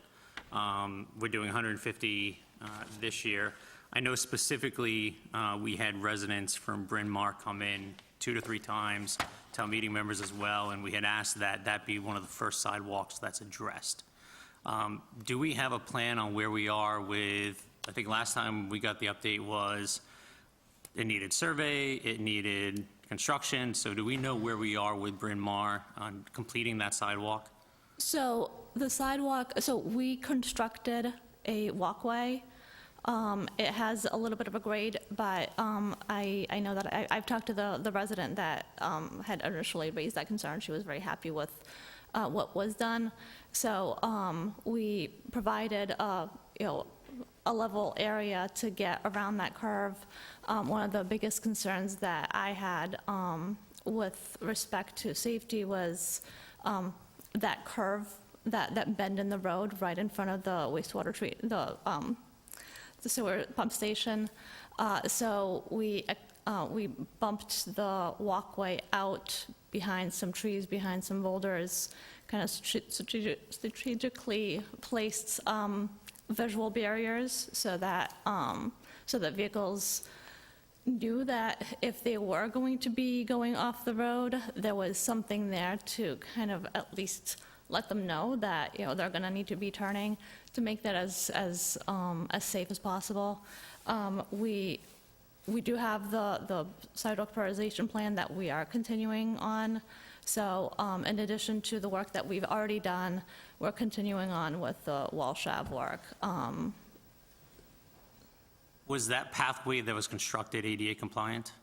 No. There are...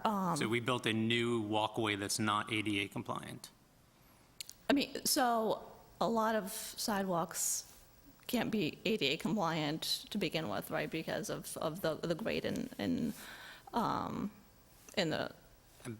roadway grades. Okay, I'm gonna, rather than go back and forth tonight, because we have a long agenda, can I ask that we add this to a future meeting to discuss it, because I think, one, sidewalks do have to be under both federal and state law, ADA compliant. They actually now have to be PROAG compliant.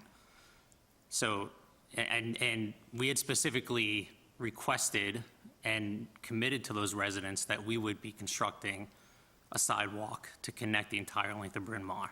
So if that's not going to happen, I would have liked a report back to the board on why that's not happening, why the commitment we made is not going to take place, rather than take up the time tonight. Sure. We will add it to a future agenda. While we have our DPW chair there, through the chair, have we addressed snow and ice so that there's a very small chance that we'd be deficit spending if we put the levels at appropriate amounts? So we level funded snow and ice as per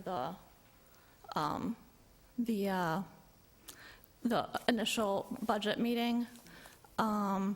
We've been lucky the previous few years that we were able to fit within that the budget. We're not going to be that lucky this year. Okay, thank you. So for CIP, I actually have a question for the superintendent. Yeah. Can you tell us about the new math program? Yes, so our current math program is really K to 5, and then we have a separate program 6 to 8. And we are at like 7 years with that particular program. We can no longer get the materials that support it. And so my assistant superintendent has led an in-depth study along with a great number of teachers to not only look at the materials, but to visit schools and speak with other staff using programs. So our hope is that we're going to bring in a program K to 8 that will provide consistency throughout. Cutting edge, recommended by the Department of Elementary and Secondary Education through their Curate site as being very an evidence-based program. So hopefully we'll be very productive. So we're excited about it. Thank you. I don't know if anyone has any other questions for the superintendent. I just have one other one. I noticed that your operating budget is about $155,000 less than what's recommended by the town manager. More, I think. Right. My math said 150. If it's more, then it's more. What happens if we can't close that gap? Yeah, so great question. This has been a particularly difficult year with a lot of unknowns. So I don't know if you're aware, but our first draft budget that went forward was at 5.7%. So we're now down to 4.3%, and that's for a variety of reasons. We estimated our transportation bid at 10%, came in at 9%. We negotiated to 8%, so that was a big savings for us. We had a teacher unexpectedly going to take a leave. We're going to find some creative ways for a year to cover this position. It's going to cost us significantly a lot less money. We do have a couple of positions that we've put in as placeholders that we may not be able to fill. If we have another $155,000 that we have to find, it will come from staff. We basically level funded our supplies. There are no major increases anywhere else in the budget. Now, that being said, we still have some variables, and I know I keep saying that, but we're going to be watching our kindergarten enrollment very closely. So this current year, we only have 7 kindergarten teachers between Packagug and Bryn Mawr because Bryn Mawr had very, very low enrollment, which is unusual for Bryn Mawr. Now, it's unusual, so we've kept that 8th kindergarten teacher in there for the coming year because it's unusual that we've had that. But it has happened before, and it could happen again. So if that's the case, once we've already opened registration, we've gotten it out to preschool so we can kind of front load it, that's a place that if we had to, based on our enrollment, that wouldn't hurt our kids. Because otherwise, our class sizes are basically where they've been, right? We're just under 25 at our elementary classrooms, and some of our high school and middle school classes are a little bit bigger than that. So we're really trying to keep it status quo, but it would hurt us as far as staff goes. Probably 3 positions at $155,000. So I've been watching the school committee meetings, but I don't know if our other board members have. So can you just talk about the other things that you've done to generate the revenue to try to close that Yeah. gap? So we have done obviously, we've dug in a little bit deeper to some of our revolving accounts. But when I had met with the town, right, there are two things you can do. You can cut or you can try and generate some revenue. So for instance, our transportation fee for our students had not been increased since 2007. So our fee to our families, which we don't ever want to do, but it seemed like the right time, given this budget, to increase that by $25 for each student for a year. So it's $125. It's still less than $1 a day for getting your child to and from school. The other thing that we're going to be implementing are fees for parking at Auburn High School. So it'll be $100 if you want to park, if you're a student and you want to park your car at the high school. It's a very common fee that lots of school districts do. I will say that we have not implemented sports fees, which other districts do that also on top of all these other things. So we are trying to protect our families and balance that with the need for us to do our part to support the budget of the town as a whole.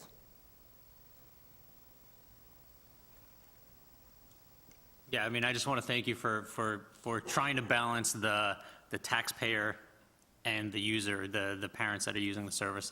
You know, I'm glad to see that's coming more into balance with that. I mean, you know, for my sake, I paid I don't want to admit this, it was early 90s, but I paid a parking fee way back in 92, 93, 94 when I was in high school. So I was quite surprised to hear that they didn't have it already. I don't know if anyone else has any other questions for the superintendent. Thank you. Thank you. so much. All right, are there any other questions on the budget? So I have more of a general statement. I know it's hard, looking at the budget and the increasing and where it needs to happen. I see a 1% for a lot of the people that are doing a lot of the work, you know, that, and then we don't have the union contracts settled yet.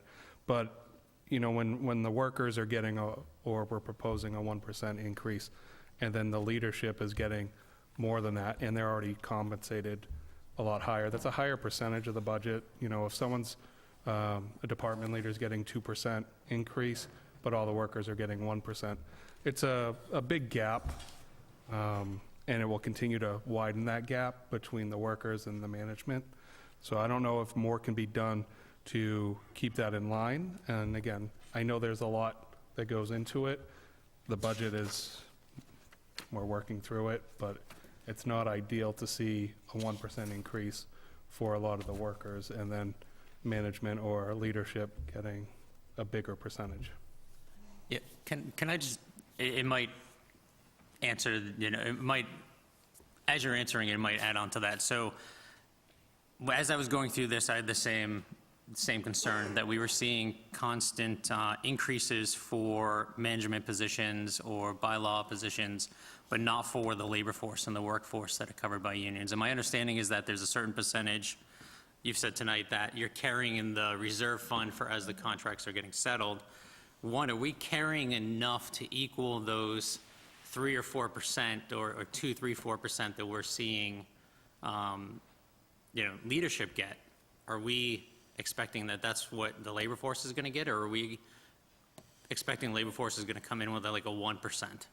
If I may. And so are they getting, when it said, and are we adding COLA on top of the maybe the 1 or 2% that we're expecting them to get? So they're getting cost of living plus an actual increase. So when you examine any union contract, you're going to see a salary table that not only allows for a COLA, but it allows for a step, and it's always been that way.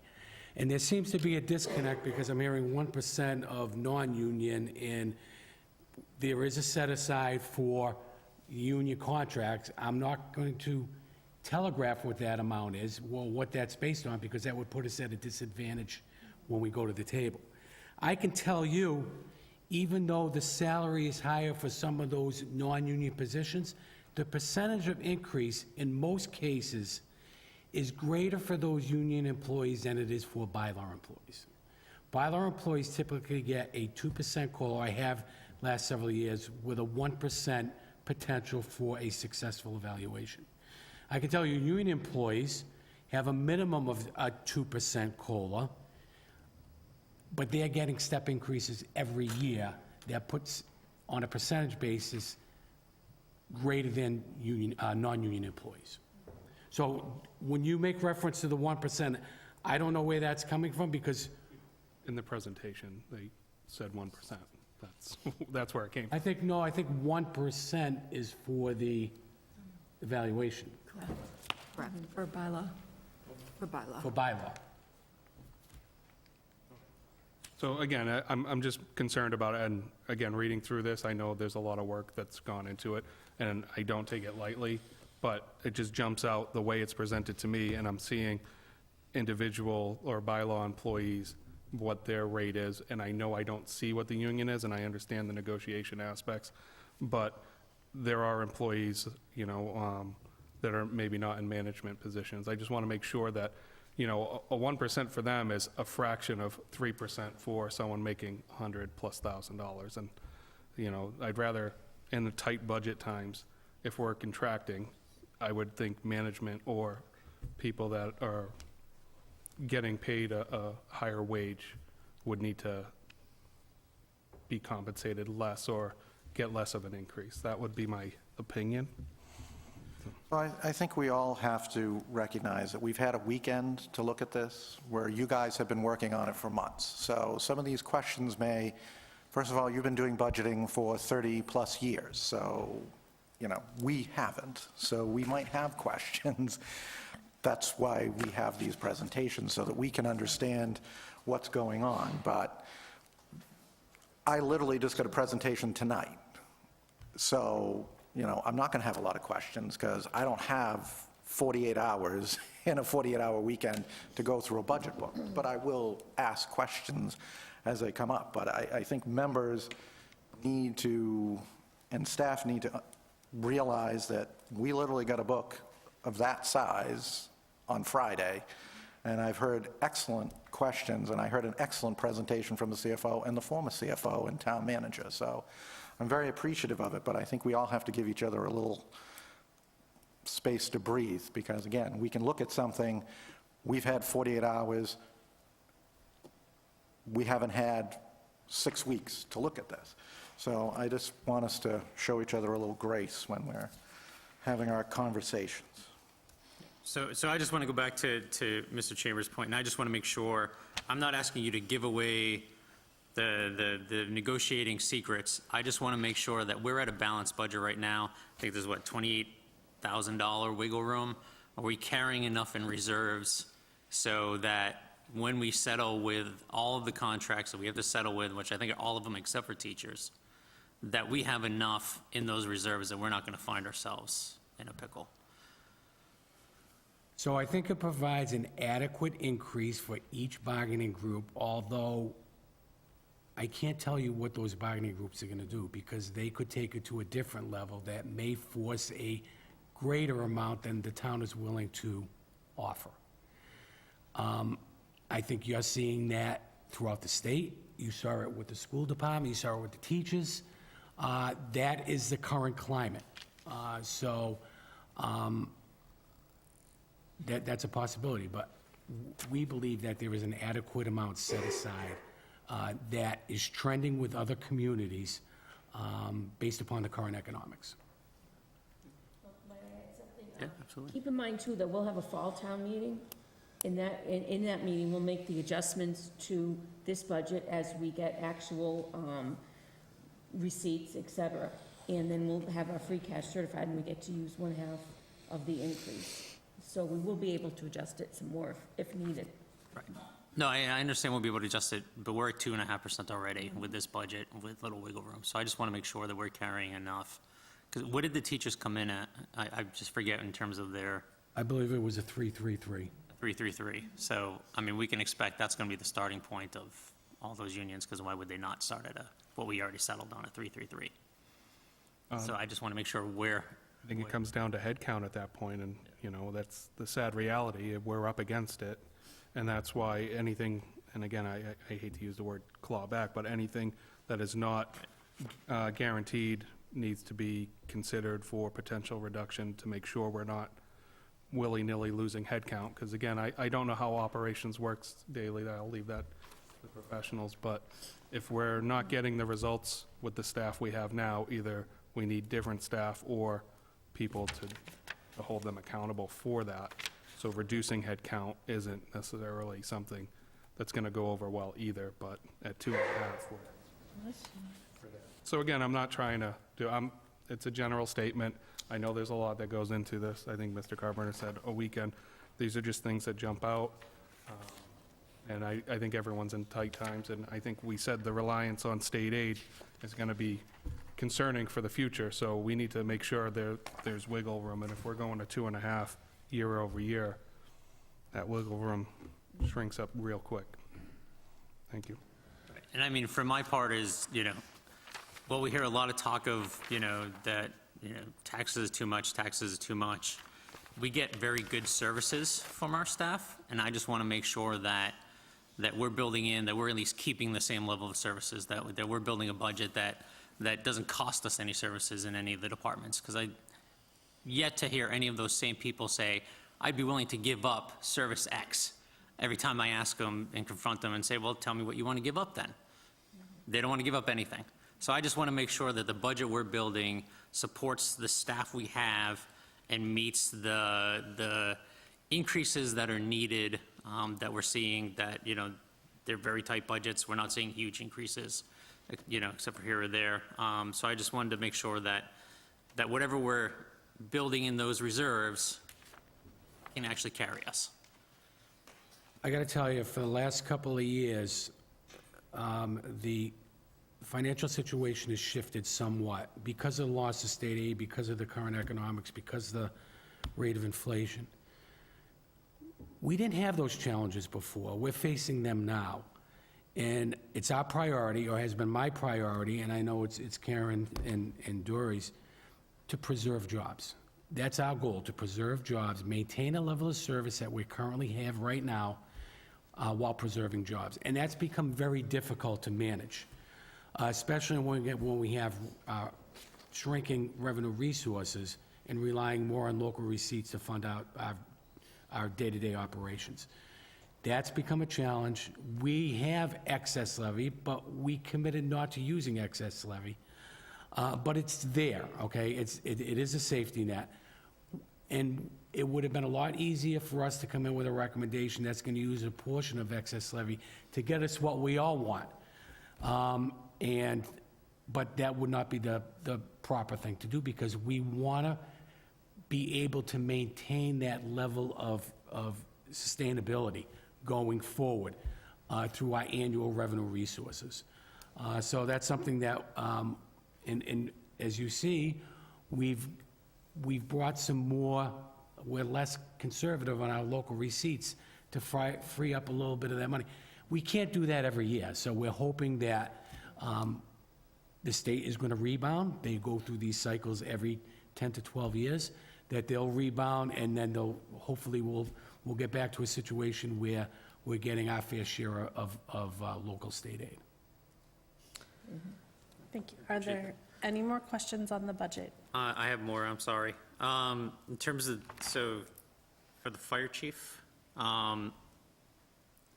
we're increasing the overtime. We know it's been needed. Do you think this gets us there along with the 2 additional firefighters we're going to be bringing on, or are we going to expect deficit in that as well that we're going to have to fill? So, through the chair, I'm not sure, Ms. Crane, if you saw the Finance Committee this past week. I gave an update to the Finance Committee that, as of today, we are in a much better shape than we were a year ago. We currently have no members that are out injured on duty or off-duty injuries, so we have everybody working. We will be sending 3 new firefighters to the Fire Academy in May. 3 of the 4 new firefighters that came in October will be counting towards shift complement starting on March 1st. So we have, over the last several weeks, maybe 5 to 6 weeks, we have seen a reduction in our weekly overtime. At some point, Our weekly overtime was as high as $22,000. We've had some weeks where we've been in the $8,000 to $10,000 range, maybe 12. We had another high week because of holidays and things like that. But we are starting to see our overtime trend down. One of the things that, and I apologize, I do not remember whether or not I came and presented the overtime study that we did with the 30 communities. I apologize, but I don't remember if I came before the board and shared the details of that study. I know we got the study. I don't think it was an agenda Okay. item. So I did an in-depth presentation, and it was a very good conversation with the Finance Committee regarding that study. But in a nutshell, what we did, the Vice Chair of the Finance Committee, Mr. Marshall, he asked the question one night. He said, I'm just curious, what do other departments of similar size, similar call volume, what is the percentage of the overtime budget as it relates to the total salary line item of the budget, and what is the average kind of overtime line budgeted at? So when you're looking at overtime, and we're trying to, and this, I did point this out in my letter, when you're trying to determine the level of overtime for a fire rescue department, it really comes down to two main points of data.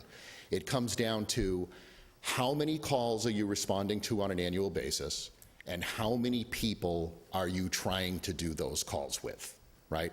So in our case, in 2024, we responded to a little over 5,300 emergency calls, and we're doing that with a shift of 11 with a minimum of 9. So we're trying to handle that daily call volume with essentially 9 people when you factor in PTO and injuries and all of those things. So anytime we drop below 9, it's going to incur overtime to ensure that we're at a shift of 9. So we looked at 30 municipalities across the state, and we identified departments, and I wanted to sort of get a range of departments. I didn't want to just try to identify departments that were doing 5,300 calls. So we found departments that had a staff of maybe 20 to 25 employees that were doing 2,300 emergency calls, up into the 4,000, 5,000, 6,000 range, and then we looked at a department that was doing 7,000 calls. But we wanted to look at it in each category to kind of make sure that the math jived. Was the percentage of the overtime budget as it relates to total salary, was it the same as a department with 25 people, as it was with a department of 50, as it was with a department of 80? And the answer essentially was yes. It was statistically about the same in those categories. So ultimately, long story short, the result of that survey was there were 7 communities that fell into the 5,000 to 6,000 call volume range. And the average budgeted overtime for those 7 departments was $900,000 a year. Their actual overtime spending averaged at about $1.1 million. Now keep in mind, at the time when we were doing this survey, this was pre-town meeting in the fall, we were budgeted at $330,000 in overtime. So you can tell and see that there's a significant difference in terms of what the budgeted amount was versus, average budgeted amount versus what our average budgeted amount was.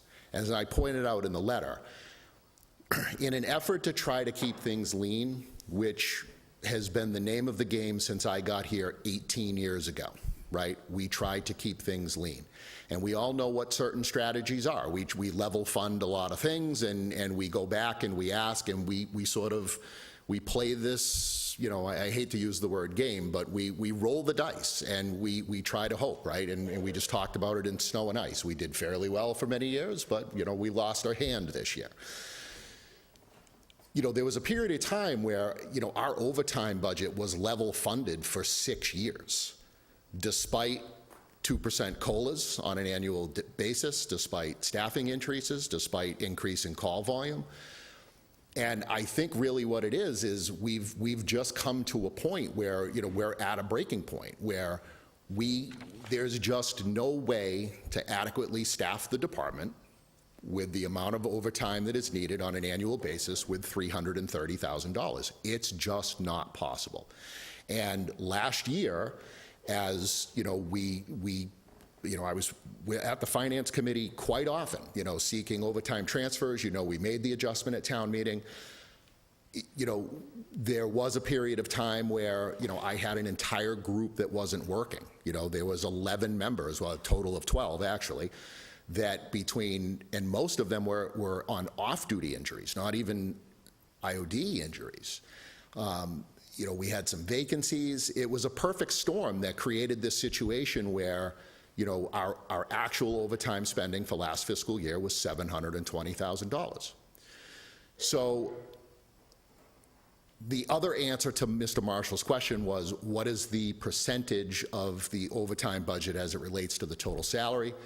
The average across those 7 departments, well, actually, I'm sorry, the average across the 30 departments was 15%. We were at 8%. So this year's budget represents a 15% overtime ask based on the actual salary line item, right?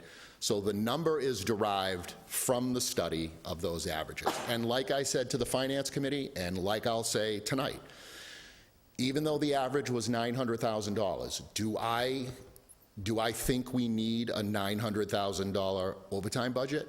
I do not, because there are other areas where we're able to save, we're able to, we make it work.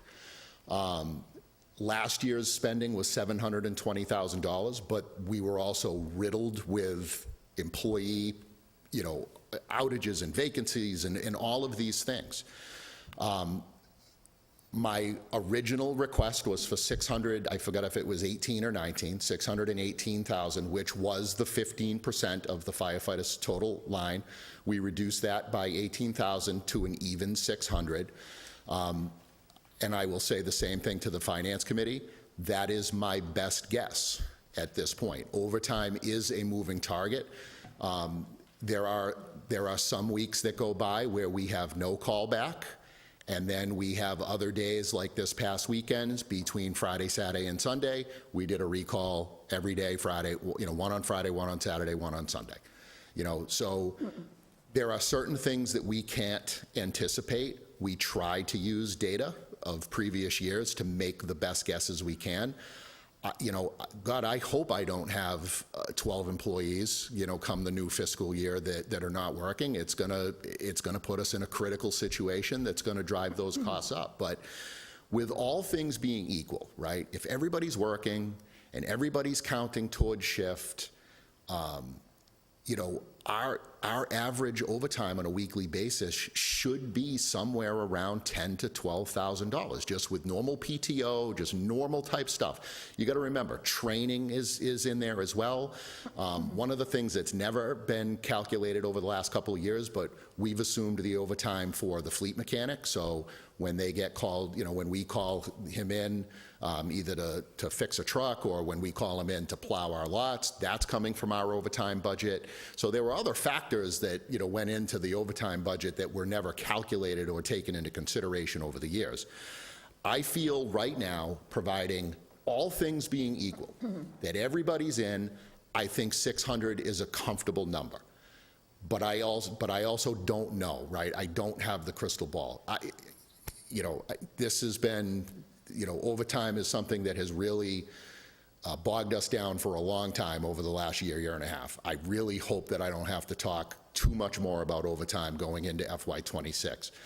But I think this request of 600, this is a huge step in trying to address, 7 to 8 years of really flat, level funded overtime. Despite all of those other increases, the overtime just didn't grow with what we were doing.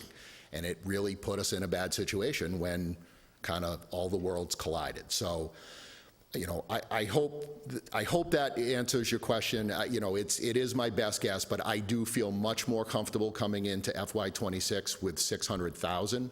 The deputy and I have looked at it. Again, I think, all things created equal, I think that's a good number. We just don't know what's outside of our control. Great, thank you.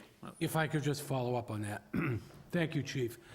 I think one of the things that we're forgetting about is there was a change in our insurance coverage through the VFIS policy that provided a payroll benefit that we used to get reimbursed on.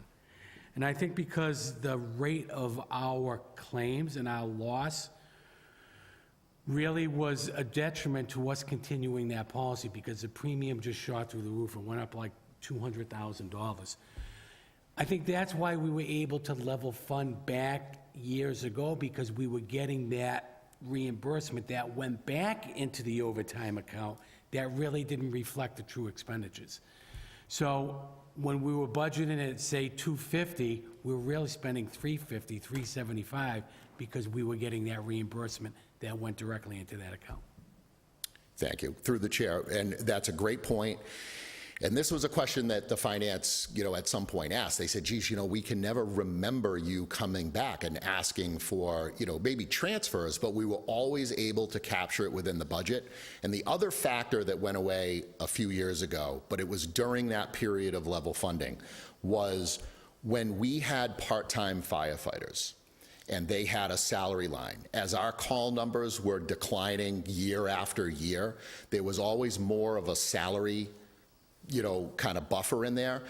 And I would always annually adjust the salary number based on the actual number of firefighters we had, call firefighters we had. But again, that was dependent. If none of them came back, well, they weren't paid, so that was there. So a lot of our overtime shortfall, we also used to be able to cover internally through an internal transfer from the call firefighter salary line into the career firefighter overtime account. Well, eventually when call firefighters went away and that line item went to zero, that eliminated that sort of potential for us to transfer from one line item to another, coupled with the fact that overtime didn't increase and was level funded. So between the insurance and the reduction of call firefighters, those were two things that were considerable helps in the past to help basically cover any shortfall within the career overtime, and we really never during those periods of time had to seek outside assistance from outside our operating budget. And I think by programming in 2 firefighters with a start date of 1/1 is going to help also, because that's going to be counted towards the minimum manning. Certainly, we like to do more than that, but the funds just don't allow that at this point, so we at least try to program in something that is going to hopefully minimize the need for overtime. So I have operation questions for the chief. Thank you for the letter that kind of outlined everything that you're accomplishing in your budget. That's very helpful. The annual report looks at what we did last year. The budget tells a story of what we're doing in the future years. This helps explain it a lot better than just trying to look at numbers. I had a question on the gear. So based on your letter, your turnout gear, you're changing to where previously every firefighter had 2 sets to themselves. You're now changing to a system where each firefighter has 1 set to themselves, and then they are sharing. A very personal reason for asking this question, but how much is it extra to ensure that each firefighter is properly equipped with 2 sets of turnout gear to themselves? And did we try to find a way to keep that in the budget? Sure. Thank you for the question. So you're right, and I want to try to make this as simple as possible. So under the current situation that we have right now, right, if we have 44 firefighters, it means we have 84 sets of turnout gear because everybody has a set. Now, turnout gear, because it only has a shelf life by law of 10 years, or by code reference, I don't want to say law, but by code reference, it's only good for 10 years. However, with the activity and the amount that we wear our gear, we really only get about 7 years out of a set of turnout gear. Between training, actual call volume, we don't get 10 years out of a set. So it's about 7. So one of the things that we've seen, and again, this program was instituted, it was brought to me by one of my lieutenants who is in charge of the personal protective equipment. He approached the deputy and I, and he said, listen, I want to pitch something. I think we have a better way that we may be able to manage the second sets, because You got to remember that on an annual basis, all of our turnout gear is inspected by a third-party outside company. It's laundered, and then the gear gets repaired.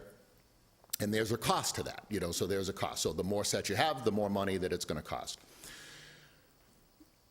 The idea behind the second sets is, and by policy, if a member is wearing their primary set and they go to a fire and they come back, they decon, they essentially have 24 hours to get their primary set back in. So they have a second set of gear that they're able to wear for the remainder of their shift, but between them or the next incoming group, they'll work with somebody to say, hey, can you wrap up my gear today, whatever. But we really try to push members to get their primary set back in service, because if we have members wearing their two sets of gear sort of equally, right, I'm gonna wear it, let's just say they rotate it every other week. Well, now they're gonna have two sets of gear that are wearing on the same kind of plan, and one, it's not going to last. That the original thought was that second set was going to last the full 10 years. The concept behind this program is, if we have 84 sets of gear right now, we're potentially going to reduce the second set count by, let's say, 20. So we'll go from 84 to 64 sets, okay? Now, every member will still maintain a primary set of gear, but if they have to put their gear in the wash for the remainder of their shift, or the next, we'll call it 24 to 36 hours, they would be able to go into the supply room and they would be able to get a second set of gear that they can wear for that 36-hour period, we'll say, until their primary set gets pressed back into service. When you look at the department as a whole, some of the second sets of gear, they're brand new, they get very little use because, again, we push the primary set. So even if we were to just reduce the gear count by 20 sets, that's a savings of $100,000. Just up front in the purchase, not to mention the annual cleaning, inspection, all of those things. So it's something that we're willing to try. We think that it will work. Again, size difference, we're going to have to, obviously, we have some people that are this tall, we got some people that are this tall. We're going to have to be sort of, get in the range. Right now, every set of primary gear is custom fit to the member, okay? Every set, the first batch of second gear was custom fit to the member. We're gonna kind of get away from the custom on the second sets, but we will have something that's appropriately fitted, appropriately sized. It's not gonna be dangerous for the member to wear. It's just not custom fit to their body, but it's gonna get them through for the rest of their shift, and then what it's gonna take for them to get their gear on. Gear is getting more expensive. It's close to $5,000 for a coat and a pair of pants. Massachusetts did pass laws that require turnout gear now not have any products manufactured with PFAS. We did purchase our first set of PFAS-free turnout gear this year, so we have and every new set that's being ordered is PFAS-free. The reality is the model we're doing now is not sustainable for the long term. So we feel that there's a better way to manage the second set piece only. You can never get away, nor would I ever stand here and advocate that we have some sort of a gear sharing program for primary sets. Not possible, not doable. But when it comes to the second set, again, because we're requiring people to push their primary back into service so quickly, we feel that there's a better way to do it, where it's going to not only bring down the capital, but it's going to bring down the annual expenses on the testing of that gear. So, I feel like, will this program is this the way we're going to be doing it in 5 years? I don't know. But I feel right now, for cost containment, I feel like we have to do something different than what we're doing now and try to contain costs. Thank you. I appreciate that outside-the-box thinking, trying to find ways to cut. It'd be nice, and again, the narrative definitely helps tell the story of that. I don't know if that's something that can be made from going forward with future departments. But that story right there of these are things we're doing to reduce the cost to the taxpayers. I think that story needs to be told. Again, we don't know if it's going to work, but we should at least be trying these things, so I appreciate that. I just have a couple more questions. For DDIS, I noticed some extra titles with some people's names. Town planner is now assistant director. Do we have some promotions coming in? Yes, thank you very much for noticing. So, yes, we have, in the department, the past year has been quite challenging. We've lost several positions, and there's been some internal changes in staffing. We have gone about almost a year without an assistant director, and through that time and through kind of how we had to navigate the department, we were able to figure out there were opportunities there, and had several employees that had identified that they wanted to take on more leadership. I'm happy to say the town planner, Mr. Menard, who is here tonight, is one of the assistant directors, and also the animal control officer, animal inspector, Amy Contois, is the second assistant director. So I'm happy to put them forward. I'm proud of the work that they do, and I'm happy to have their help to make the department run more efficiently. Congratulations, Adam. That's all the questions I have. I just one other one is probably answered by Ed. The Youth Commission, $224,000 and change. I know it goes to Auburn Youth and Family Services for services they provide, but is it all related to youth? Or do they provide other services to non-youth and we just sort of bucket it all here? They provide a whole array of services to the residents of our community, to the students of Auburn High. That's a very, very valuable resource for our community. Primarily, their counseling service for mental health reasons, and we review the need versus what the cost provides for, and quite honestly, the need is greater than the cost we're providing. We did a one-time bump of $75,000 a few years ago. The initial request that we tried to provide them was 100.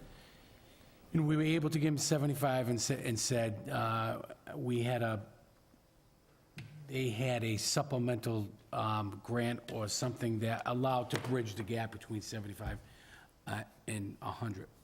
Was never able to get to 100. We maintained it at 75. We said the best we can do is provide a 2.5% increase consistent with what the annual growth provides for under Prop 2.5. But I can tell you, they're going to tell you that the need is far greater than what we are providing, but it's the best we can do at this point in time. Oh, yeah, no, I don't doubt the need and the quality of services they provide to the community is outstanding. I just didn't know if this was the full amount or if there was more in other parts of the budget that I didn't just see. No, Or that's did we the lump full everything amount. in youth? Although it's not 100% related to Youth Commission, we put it all in the Youth Commission Yes. title on the budget book. What you see is all that Auburn is giving. Okay. There are no other pockets of money that they're receiving other than what we gave them through ARPA for the food kitchen, $60,000 for a 3-year period for 180. And we are providing them some of the opioid funds to deal with the problems that any community would deal with relative to that. Okay, thank you. That's it. Okay. I have others, but I'll pass on them. So we do have to vote to send this to the Finance Committee, the budget? Make a motion, we vote to transmit the budgets to the Finance Committee in accordance with the charter and bylaws. I'll second. All those in favor? Aye. Opposed? The chair is a yes as well. So we are going to move back. I believe Mr. Shar is here now? Hi. Did you want to come up, and we have a few questions for you? Madam Chair, before we jump, I just want to thank the former town manager for coming in tonight to go through the budget with us. I'm glad that he took to heart my remark that, enjoy your retirement, but if they call, please pick up. And I'm glad that you were able to come in tonight. Thank you. Always a pleasure. Thank you very much. Nice seeing you all again. Thank you. Nice to see you, too. Thank you, Karen. Thank you, Karen. Thank you, Karen. It was a great presentation. So on the agenda, we're moving back to 8A for the final interview with Mr. Shar. If you could you tell us a little bit about yourself, what your interest in serving is, and if you have any special experiences or skills that will enhance your appointment?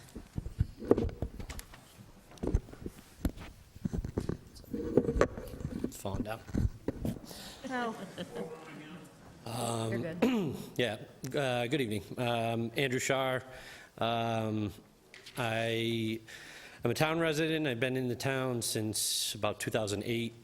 Originally grew up in Connecticut, moved up here, married. I have 2 kids in the town. My wife is a teacher for the town. I do a lot around the town, sports, scouts, the sort, my church, First Congregational. I work for Koopman Lumber, which is a lumber company that distributes building materials around the state, if you don't know.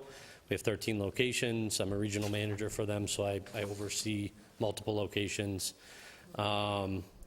Big into the budgetary process with my company and have been throughout my career. I've been in some sort of management since I was 20 years old, from Home Depot to another lumber company to Koopman Lumber now for the last 5 years.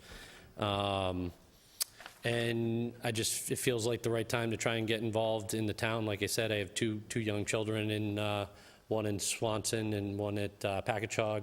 My wife is a teacher who's been here now going on 3 years in Auburn, and taught in Worcester before that. So I think I have a vested interest in the town. I like it here. My family loves it here. I live right behind the town hall on Arrowhead. And I just think I have an interest in service to my community. And growing up, I was a scout. I'm an Eagle Scout, and it's always been an interest of mine. Budgetary, money, those type of things. So that's where I'm at. Thank you so much. I'm going to open up to the finance chairman, if he has any questions. Same as what I said to the others. Thank you for coming out, putting your name forward, expressing your interest in involvement. Selected, it's not the most interesting thing, but it's we have a good time. And, looking out for the taxpayers' best interest. But thank you for putting your name out tonight. Thank you. And I'm going to open up to my board for any additional questions. Yeah, I'll ask the question from our sheet here. Do you have any time constraints that would affect your attendance at the scheduled meetings and/or any additional meetings as needed? The Finance Committee meets Wednesdays. I don't believe so. Wednesday is usually a good day for me. I try and schedule a lot around it. I do a lot, but I am highly committed to what I do when I volunteer or when I'm involved in something. I coach multiple sports teams for my sons. I'm on the board for the soccer league. I coach basketball, is why I'm late to the meeting in my gym clothes. So I volunteer with the PAC 53 and Troop 53 in town. But I am able to make it all work. From a work perspective, I don't work in the evenings, so that helps too. I don't generally have that. I do travel sometimes, but very, once a year, twice a year type of travel, so. Thank you. Yeah. Do other board members have questions? Through the chair. Couple questions. Have you attended any of the Auburn Finance Committee meetings, or did you watch any on TV on replay? I went back and watched a little from some of the, the saved ones. This is the first time I've actually been to a live meeting, so. And, based on what you saw there and what you just had to sit through with my endless amount of questions, what do you see the role of the Finance Committee is in terms of sort of balancing between the needs of the town, staff requests, taxpayer concerns, parent PTO requests, inevitably your basketball parent is going to say, hey, how come they're considering this? How do you see the role of the sort of the committee and you being on the committee and sort of juggling that? I think, Todd, you actually said it very well in just that little time there, when you brought up the fact that, people complain about the taxes and the dollars, and it's going up, and, everybody feels that, I'm sure. But when you ask them what services they're willing to give up, they're not willing to give anything up because we do have such very good services. I myself was the beneficiary of our fire department 2.5 years ago. I broke my leg on the soccer field and got excellent service to get to the emergency room, and, would not have wanted to not have them have the funds available to do that. Conversely, I think I'm very good looking at a budget and trying to understand, the monetary restrictions that there are, and trying to come up with innovation, such as the chief brought out, to try and see how we can make things work, at a level that will work monetarily, as well as to keep our services in the town running properly without having to, cut people or cut jobs, where it's going to really affect or negatively impact how the town operates. So, thank you. Yeah. Are there any additional questions? All right. Thank you so much for coming in tonight. No problem. Thank you very much for having me. Yes. Thank you. Thank you. Madam Chair, I'd like to make a motion that we move up items 8C, D, and E, and 9C. Before we do that, would we like to appoint one of these candidates? I'd like to wait, Okay. honestly. Okay. We have people that we've kept well past their hours, and we don't need to keep Mr. Kennedy here until the Okay. next Finance Committee meeting. Sure. So what numbers were those again? 8C, D, and E, they involve the town warrant and the annual town meeting, and 9C deals with the Fire Station Building Committee. Okay. Is there a second? I'll take that second. as a motion. All those in favor? Aye. Opposed? The chair is a yes as well. So we will start with 8C, the vote to open the town warrant. Madam Chair, I make a motion that we vote to open the warrant for the May 6, 2025 annual town meeting. Second. All those in favor? Aye. Opposed? The chair is a yes as well. And Madam Chair, I vote that, or I make a motion that we vote to close the warrant on Friday, March 14th, 2025 at 1 p.m. Second. All those in favor? Aye. Opposed? The chair is a yes as well. And the final one in 8. Madam Chair, I make a motion that we vote to set the start time for the May 6, 2025 annual town meeting and to set hours for the May 20th, 2025 annual town election. So for the annual town meeting on May 6, 2025, we vote to set the start time at 6 p.m. And for the May 20th, 2025 annual town election, we vote to set the hours to be from 8 a.m. to 8 p.m. Madam Chair, can I just ask a question about that? And this is just for my own personal interest, because I've never understood the difference. Why do we do 8 to 8 for the town election and 7 to 8 for the state election? Is there a compelling reason why we do the difference?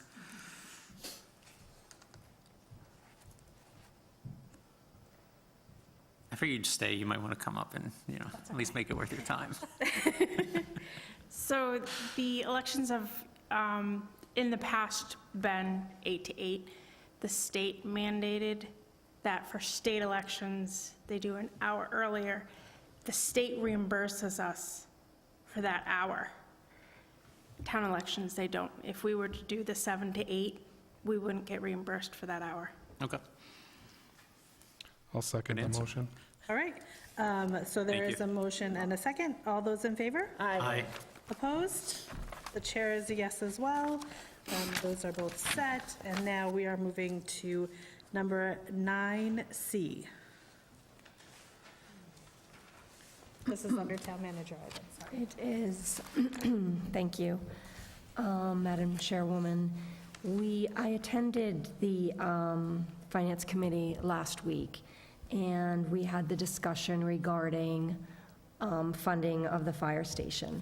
And when I had left our meeting 2 weeks ago, there was discussion that there would be some consideration of increasing the amount of free cash that was used if it didn't affect our bond rating. So we brought that also to the Finance Committee meeting, who basically agreed with you and said, the same thing. There is a savings already of 1.8 million from going from 30 to 25, but each million is obviously additional savings and interest that our taxpayers will not have to pay. We had a conversation, myself, the chief financial officer, and the previous town manager with Unibank last week, and they basically said it's not going to affect our bond rating if we do use it. It is money in the bank, and they would actually rather see us use that than tax because of the amount that we have in there.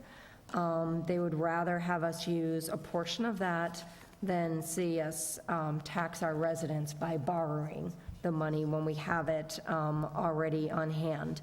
So there is no impact to our bond rating. We tried to get to whether or not there was a dollar amount that we could go to before it would affect our bond rating. She seemed to think that we could use what we wanted to, as long as we didn't touch stabilization, which is a much different group of funds that is more regulated and not something that we necessarily want to touch. So the Finance Committee recommended using $8 million.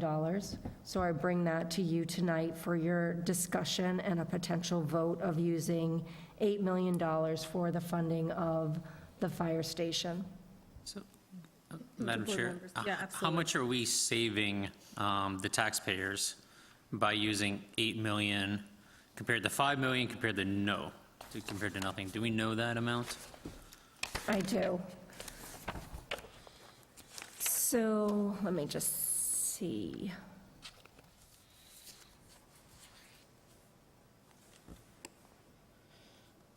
So the savings between 22 million and 25 million is an additional 1.2 million. And we were already saving them from the 5 million was... 1.8 million. So it's $3 million. So we're now saving the taxpayers $3 million by investing these funds. Correct. And just at the last meeting, there were a few questions on the account balances. I do want to tell you the free cash right now is at 18.3. Stabilization is at 5 million. So I think that's important for you to know that there is 18.3 million in that account as of today. It is replenished over time when revenues exceed budget, when we tighten our expenditures. And for instance, since 7/1/24, the town recaptured approximately 2.47 in free cash million. What was that date again? 7/1/24. Are there any additional questions? Yeah, I have a question. Now, Unibank is not the agency that gives us a bond rating, correct? They are the agency, the agency that we work with, that works with the bond rating agencies. Okay. So this is what they do. I've actually worked with Unibank in 3 different municipalities that I've worked for, and they are financial advisors from municipalities. This is what they do. It was interesting to hear the conversation and be part of the conversation with her. I would have personally thought using all of free cash would be a detriment. I wouldn't recommend doing that anyway, but to find out that they actually would rather us use it than tax our residents when we have the money right there was a very interesting conversation.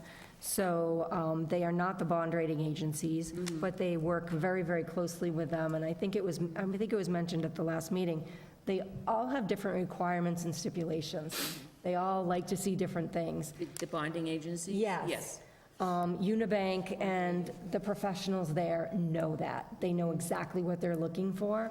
And because of the previous administration with Ed Kazanovich. Auburn is just in a very good financial position right now. We have budgeted conservatively. We are going to continue down that road. We're going to continue to try to ensure that we continue to get free cash despite the challenges of union negotiations and increased costs. So,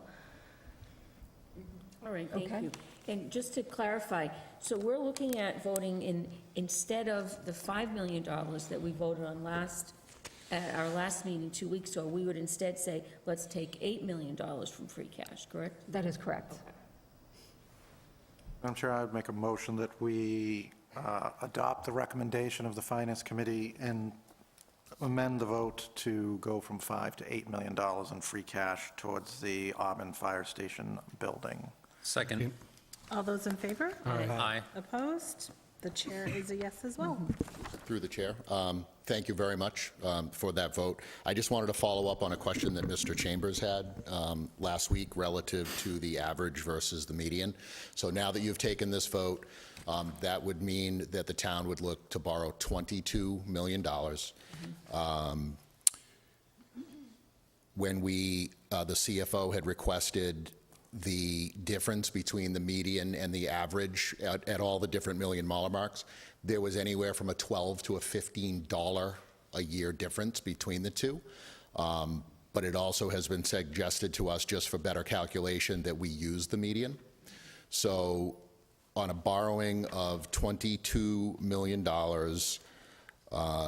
the median assessed home value would be $394,800, and that would be an annual increase to the taxpayers of $179.19 on a median home of $394,800.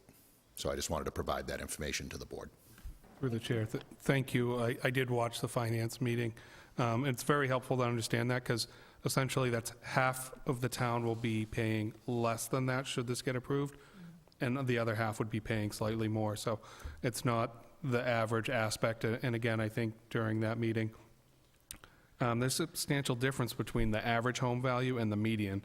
And it's, again, we have some very high-end homes and we have some more modest homes in this community. So understanding that impact, half the community will be under that dollar amount and the other half would be paying slightly more, it's good to understand and know that it's not just a across-the-board number. So thank you. It was very interesting to find the differential in the commercial and industrial. And this does also have an impact on our policy related to a single tax rate. So as we move the factor back, we're increasing the pain on the resident above what we already need to assess. So as we will soon be at that happy day in November, I would just encourage my colleagues to remember that fact, that these numbers, we have a lot of people in town who are struggling.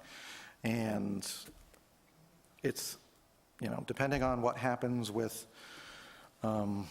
what's going on in Washington, which is going to put us all, in a difficult situation if they follow through with some of their ideas.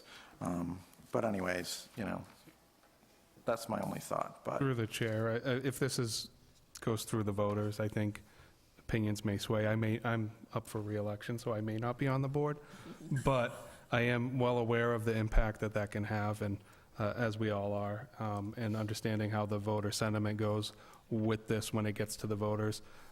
Hopefully they'll understand that everyone here is doing the best work they can to provide those services to the community, to provide a building that will plan for the future.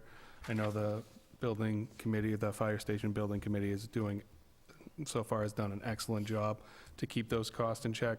When we talk about going from 78 million to looking to borrow 22 million, it's impeccable that we're able to get something that I believe the community needs for a better value in this day and age. So, yeah, my point is just, it's not a static number. So, and I know that on any given day, the board votes differently. on any given year. But the reality is, I think we need to, as we talk about services, is something that we never hear from the business community, the level of services that our community provides to them, that these other communities, which do not provide nearly the level of service, they don't have the level of traffic, they don't have the level of support, and yet we're constantly being compared to communities that, frankly, nothing against them, they're not just getting a bill, they're actually getting value at town hall for what we bill them. So, I think that's always lost. Mrs. Goodrich used to go through a whole litany at these events, and it's true. The business community can use our parks.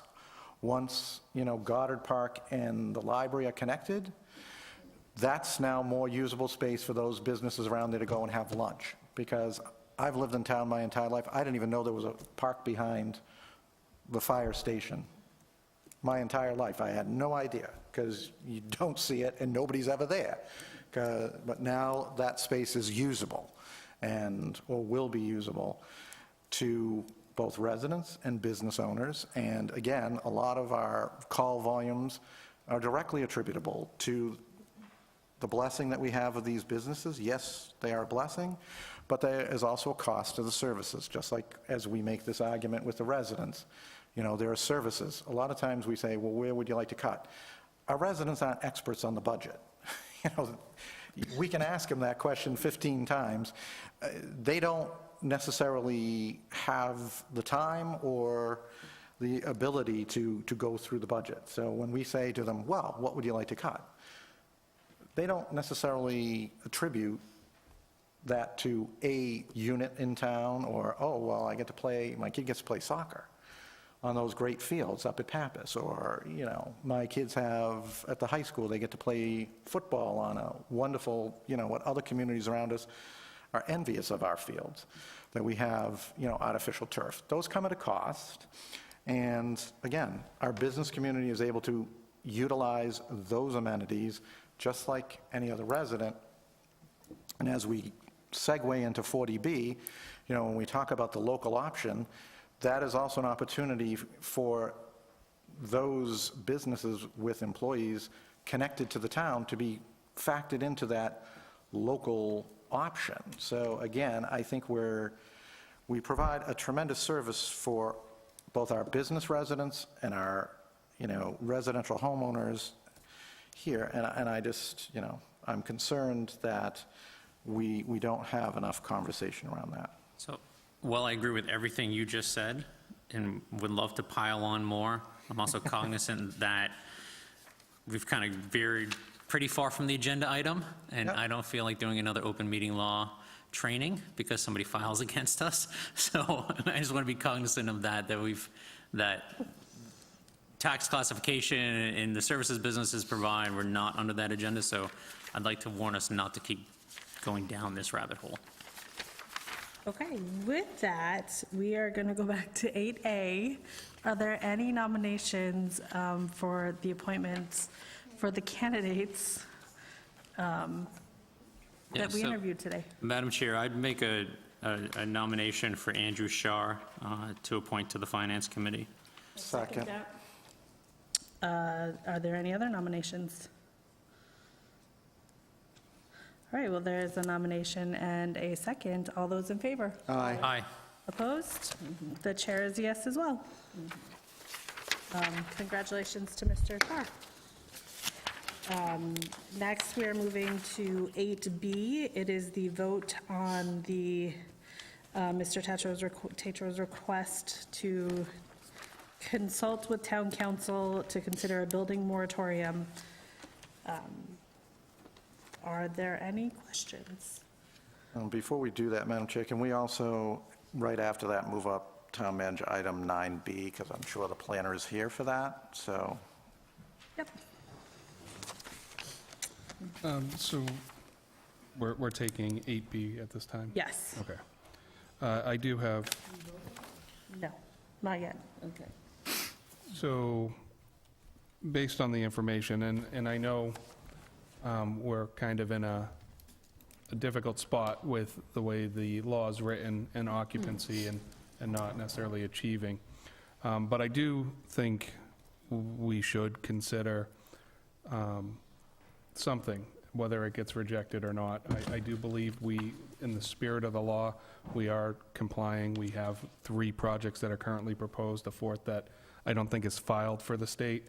And I think that shows that we're working towards that, and I think at least a letter saying, hey, we need time to plan because of these activities that are going on, that if we're inundated with future projects or things that are going to come down the pipeline, we're going to put our services behind schedule. We already know that a lot of these projects are going to need other infrastructure, and that burden just can't be met in one swoop. So I think a letter at least stating that we need some sort of reprieve at the moment to plan properly and ensure that our infrastructure can handle these projects, because we're going off other departments. The water district is not part of the town. We have to take their word on it. But if all of these get built, will we truly have capacity? I think when they come before us, they state we should, our calculations, and everything continues to change. So understanding that there are a lot of challenges with this, I think a moratorium on this should at least be considered, whether or not the state agrees, for the reasons I just stated. Well, I think that is part of this vote, is to discuss with town council what is possibly an option. Yeah, so I was just going to say, so, well, love a good constitutional discussion and debate. I don't necessarily buy into what Mr. Tatro put forward as our reason for being able to do this. However, I love rabbit holes as much as the next person when it comes to municipal government. So I spent the last 2 weeks doing research on moratoriums and what communities have put forward and what the AG, as you guys know, anytime we pass a bylaw, and these are done as bylaws, they have to get certified by the Attorney General's office, and to see what that office has upheld as of late and what has not upheld. And it seems like a straight give us a reprieve to 40B has been shot down every single time. Most recently, Millbury tried to do an 18-month moratorium for the same reason that Mr. Chambers just laid out with respect to, we have too many projects coming on board. We can't handle them all. Give us breathing room. The Attorney General shot it down, and you can Google, it's a 5 or 6 page letter where she justifies it. But there have been ones that have been granted that are based on, that are based around, we are going to be doing a bylaw change, for zoning bylaw change, for some type of planning that's going to be done, and we need a 6-month window to pass that bylaw and then do a review, a design review guidelines, and put all those in place. So I'd actually like to expand the scope of what we're asking our town attorney to do. I'd like to have him not just look at what Mr. Tatro put forward, but to actually see if there is a legitimate pathway that has a possible way for the town to get the breathing room we need with a moratorium, if it's for 6 months, if it's for a year, if it's for 18 months, and what we have to do that. Because I agree that we have a lot of projects coming online right now, or that are in the queue that we know are going to be coming online. And there are legitimate reasons why we need time to plan, whether it's, water capacity, sewer capacity, emergency response, or some other, maybe there are, I don't know, Dr. Menard might know better, if there is, if the zoning bylaw committee is thinking about changing our zoning rules upcoming, that might affect how 40Bs or multifamily buildings in general, that we can leverage that like Amherst did or South Hadley did to get their 6-month breathing room. So I want to make sure that when we ask the town attorney, we're not asking him just on what Mr. Tatro put forward, but we're asking him to look at all the options possible for the town to pass something at this upcoming town meeting for building moratorium on multifamily dwellings for a 6-month period or a reasonable timeline. and what those reasons would be, and then we can come back and see if we can actually do that or not. But I highly doubt, based on everything that I looked at, that they're just going to give us a breathing room because we have too many projects coming online. Because what they'll tell us is exactly what they told Millbury, which is essentially, you've been kicking this can down the road so long, it's now, coming to your community, and you should have planned it better. I agree with you. So is there a motion? Before there's a motion, I have a question, because town meeting adopted the MBTA Communities Act, and I think we need to understand how a moratorium may affect funding that we may or may not receive if we adopt a moratorium. I'm not saying stop, don't do it. And similar to Mr. Crane, my research is the same thing. We've had wonderful planning documents, and we haven't pushed those proposals forward. So we need to kind of start thinking about if we want to get in control of this. Everybody would like a single-family home next to them. Well, we don't have inclusionary zoning. I mean, when I was on the planning board, I think we had one cluster development. But there was no affordable housing associated with it. So I definitely think there are tools that we can use to keep us ahead of the curve and decide, as we have these 5 locations that we say, these are our 5 locations. What can we do as a community to make those 5 locations more attractive to a developer so that I want to buy that? I mean...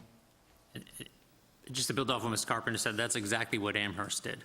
Amherst said that we have this plan that we've done for planning, that we have these locations where we want to promote multifamily housing in these locations, but we need time to make our zoning bylaw match that plan.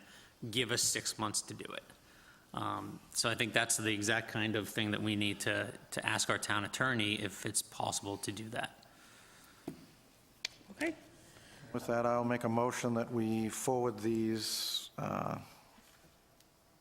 suggestions, requests to town council, and, I would say sooner rather than later, we need an answer, but obviously, he's kind of a small shop, so I don't know. Well, I mean, I respect to him being a small shop. The warrant closes March 14th, and if we're going to do something, we need to know before then. Well, we can do a placeholder. So we can do a placeholder but I'm more than happy to second that motion. Okay. All right, and may I ask a couple questions too as we discuss it?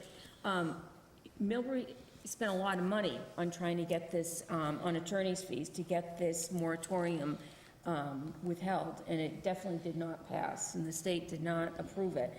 The Attorney General did not. So I caution us, I don't know how much money we're willing to spend on something that in the end is going to be fruitless. We have to be careful, and we have to have a legitimate reason to put the moratorium on. I don't think that our zoning, is our zoning deficient in the area of multifamily housing, that it needs to be revised? When it comes to generating affordable housing, I would tell you absolutely 100% yes. It is deficient in our, again, the planning department and DDIS have done considerable studies on this. Our master plan has strategies that we have not adopted, and the master plan was adopted, the latest master plan was done in 2019. I think some of the same strategies were adopted in 2006 when I was on the planning board.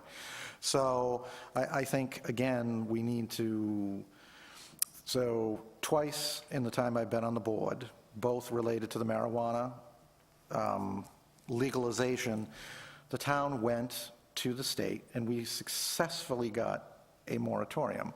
None of us up here are saying just throw, spaghetti on the wall and say, hey, this is a great idea. But I do think that it would be to our benefit as a community to look at those 5 locations, try and see if there's anything we can do, take a look at our multi-use, try and use that, leverage that so that we can actually build, have the developer build and we can add to our, our inventory on a regular basis, but not 190 units at a throw, 152 units, 72 units, 324 units. We can potentially also keep ahead of the curve, that 10% curve, because we know that after a certain period of time, those units will drop off. So we know that we want to continuously add to that number, but at a measurable rate so that we're not having that fall down. And we're living up to our local, regional obligation type of thing. So I think we have a good chance of doing that based on trying to do some work around that. Now, obviously, council knows a lot more about the law than I do, so he may come back and say no, but I think from a reasonable standard and from what I've seen from, I have not done 2 weeks, but I've done some, those are things that the AG has upheld. So I think we have an opportunity to do that, May we also, may I request that we ask our town council to research to make sure that initiating a moratorium doesn't affect any grants that we might be receiving now or eligible for. I know that as an MBTA community, and we voted that in, we're eligible for certain grants. We want to make sure that that doesn't put anything in peril or prevent us from receiving that is more. part of my motion, Mrs. Kavanaugh. Okay. Are there any additional questions? Okay, there is a motion and a second. All those in favor? Aye. Opposed? The chair is a yes as well. I know you want to move that item up, but Yes, I'd we make a have- motion. It's 8F that we have no proclamations or recognitions, and then if you want to make a motion to move up 9B. Yeah. I would make a motion that we move up item 9C, which is under town manager item, and it is an update on the status of B. safe harbor. B. Sorry, that's 9B. 9B. Yeah, I can't read tonight, so. okay. Is there a second? Second. All those in favor? Aye. Opposed? The chair is a yes as well. Thank you. So before you is a spreadsheet that was prepared through our planning office and DDIS that outlines the current projects and the current housing that we have that fall under the affordable housing 40B measurement. So it's really important that you know this is not a certified list. This is our list that we're going to be working. It's going to be a changing document. Some projects will be taken off, some will be put on, but it gives you an idea of where we'll be at certain times, depending on when these projects will go to completion. It doesn't have all the projects, it has the ones that have already gone through the state. So I wanted to give this to you because it's been a topic of discussion on this board for the last 2 years. When the first 40B came up at Perry Place when I first started, and I think it can be used as a tool for us to monitor and see how the number fluctuates, and also give us the number that we need when we do go to the state to say that we're reaching or we're getting close to safe harbor. So if you have any questions, I do have our planning director here and also the director of DDIS. Do board members have questions? Yeah, could I make a comment? For anyone who might be wondering this question, I know we've mentioned it before. I've had people ask, why we have a lot of we have several mobile home parks in town. Why aren't those counting towards our affordable housing units required? That's because those are not deeded as affordable housing. So that's why, for our members at home, that's why they do not count. Although there was legislation, and I believe there's legislation again, moving to list those as included in affordable housing. Representative Frost had a bill, and going back 20-plus years, Bill Gribbons worked on this as a selectman over his two terms trying to get those items or those houses added, and as we see, it's still not. Yeah, I mean, two things. One, I know that they did file, again, all the bills had to get refiled again because we're in the new session, and one did get refiled to do that. But also, the state in of itself is going through a 40B rewrite process. So that's another avenue where they might start getting factored in as well. But the holdup is that they're not deed restricted to be affordable housing. And let's be quite honest, I've said this numerous times, affordable housing is not always affordable when we just allow them to be 80% of AMI instead of 60 or 50 or 30% where we actually think of true affordable housing. But we'll see what happens. Through the chair, may I ask, so this says 112 units are pending certification with the state. In order to get to safe harbor, I believe a meeting maybe 6 months ago was talking about 70 units per year were needed for that. Do we know when this certification would be done, and do we qualify for safe harbor at that point? Because I believe occupancy is, what I heard tonight was every 6 weeks a building's coming online. Hi, so none of the Albert Street units will count towards safe harbor. Those have fallen past the first year they're allowed to be in safe harbor. Those units are just going to be certified to be added to the total SHI to eventually get to 10%. So a builder can go through comprehensive permit, take their time building, come off the list before even doing construction, and don't count. So essentially, these other future projects can just go through the permit process and sit and continue to look at the 5 locations that we might want housing. Correct. Yeah, I think that needs to be addressed in a letter, because again, the spirit of the law, or the 40B, is not to get inundated, it's to make progress towards, and I think this town has shown that we're making progress towards, and if we're not getting the help or support, then we need to take a legal action on that. And again, I'm not looking to waste taxpayers' money on a fight. I think we have good grounds to say the spirit of the law is here, and we need to make sure that we're not overburdened, because the share of 40B is 10% per community. If we're the only one besides Worcester, I think that meets that demand in this area, then they need to start developing other places, my opinion. I think Millbury would take issue with that comment because they've certainly been inundated with 40Bs. No, but I agree with Mr. Chambers. The spirit of the law is not, and obviously Dr. Bernard, it's not his fault, it's nobody's fault at this table, but if we, as a state, are rewriting some of these things, then we should be sending comments in as a community and saying, hey, this is how things are fleshing out. And I had mentioned to the town manager, you know, if there's a delay in the developer, that one-year clock shouldn't start because the developer or the state held, for legitimate reasons, perhaps. I'm not saying that it's some, you know, deliberate attempt, but that clock shouldn't start until the state process is done. And as long as construction is ongoing and we know that we're going to be getting units, I think we should be given at least partial credit towards whatever the safe harbor is. So food for thought, but I think we as a board need to work with town administration to try and weigh in with our legislators on that and try and see if we can, as well as talk to our friends in Millbury and other towns.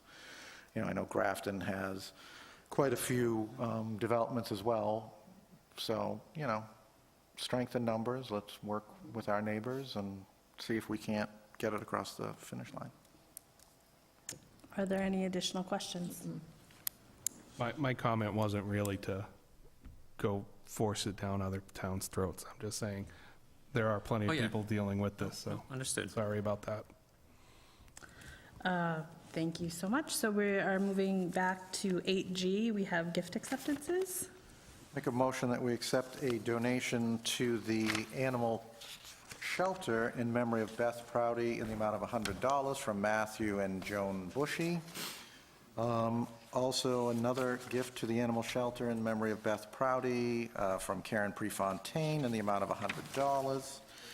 And a gift to the animal shelter in memory of Beth Prouty in the amount of $50 from Kenneth and Joan Henriksen with our gratitude. Is there a second? Second. All those in favor? Aye. Aye. Opposed? The chair is yes as well. There is a second DPW. Yes, I'd make a motion that we accept with gratitude and that a letter be prepared for the chair's signature.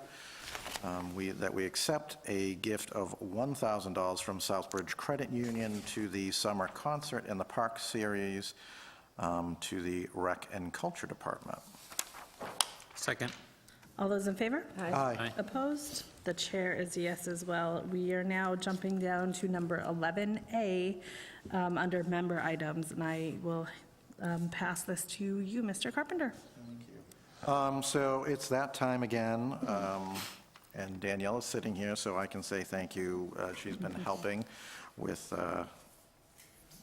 front-loading some of our planning, we'll say. So I was a little premature in my request, but I figured it's better to beg forgiveness than ask permission for certain things. So we have a date of Monday, April 7th. We have the room reserved. It is the presentation room at the Auburn High School. It will begin at 6 o'clock. Remarks by the town manager. I will probably make remarks on behalf of the board unless someone else would like to do that. We do not have anyone. I know last year we had 2 very deserving people to get recognized. Obviously, we have time to plan that. So if you would kindly vote to set the volunteer appreciation event for Monday, April 7th. I make a motion that we vote to set the volunteer appreciation event to occur on Monday, April 7th at 6 p.m. Second. All those in favor? Aye. Opposed? The chair is yes as well. I make a motion we vote to appoint Heritage Cafe as the caterer for the volunteer appreciation event on Monday, April 7th. A very happy second. All those in favor? Aye. Opposed? The chair is a yes as well.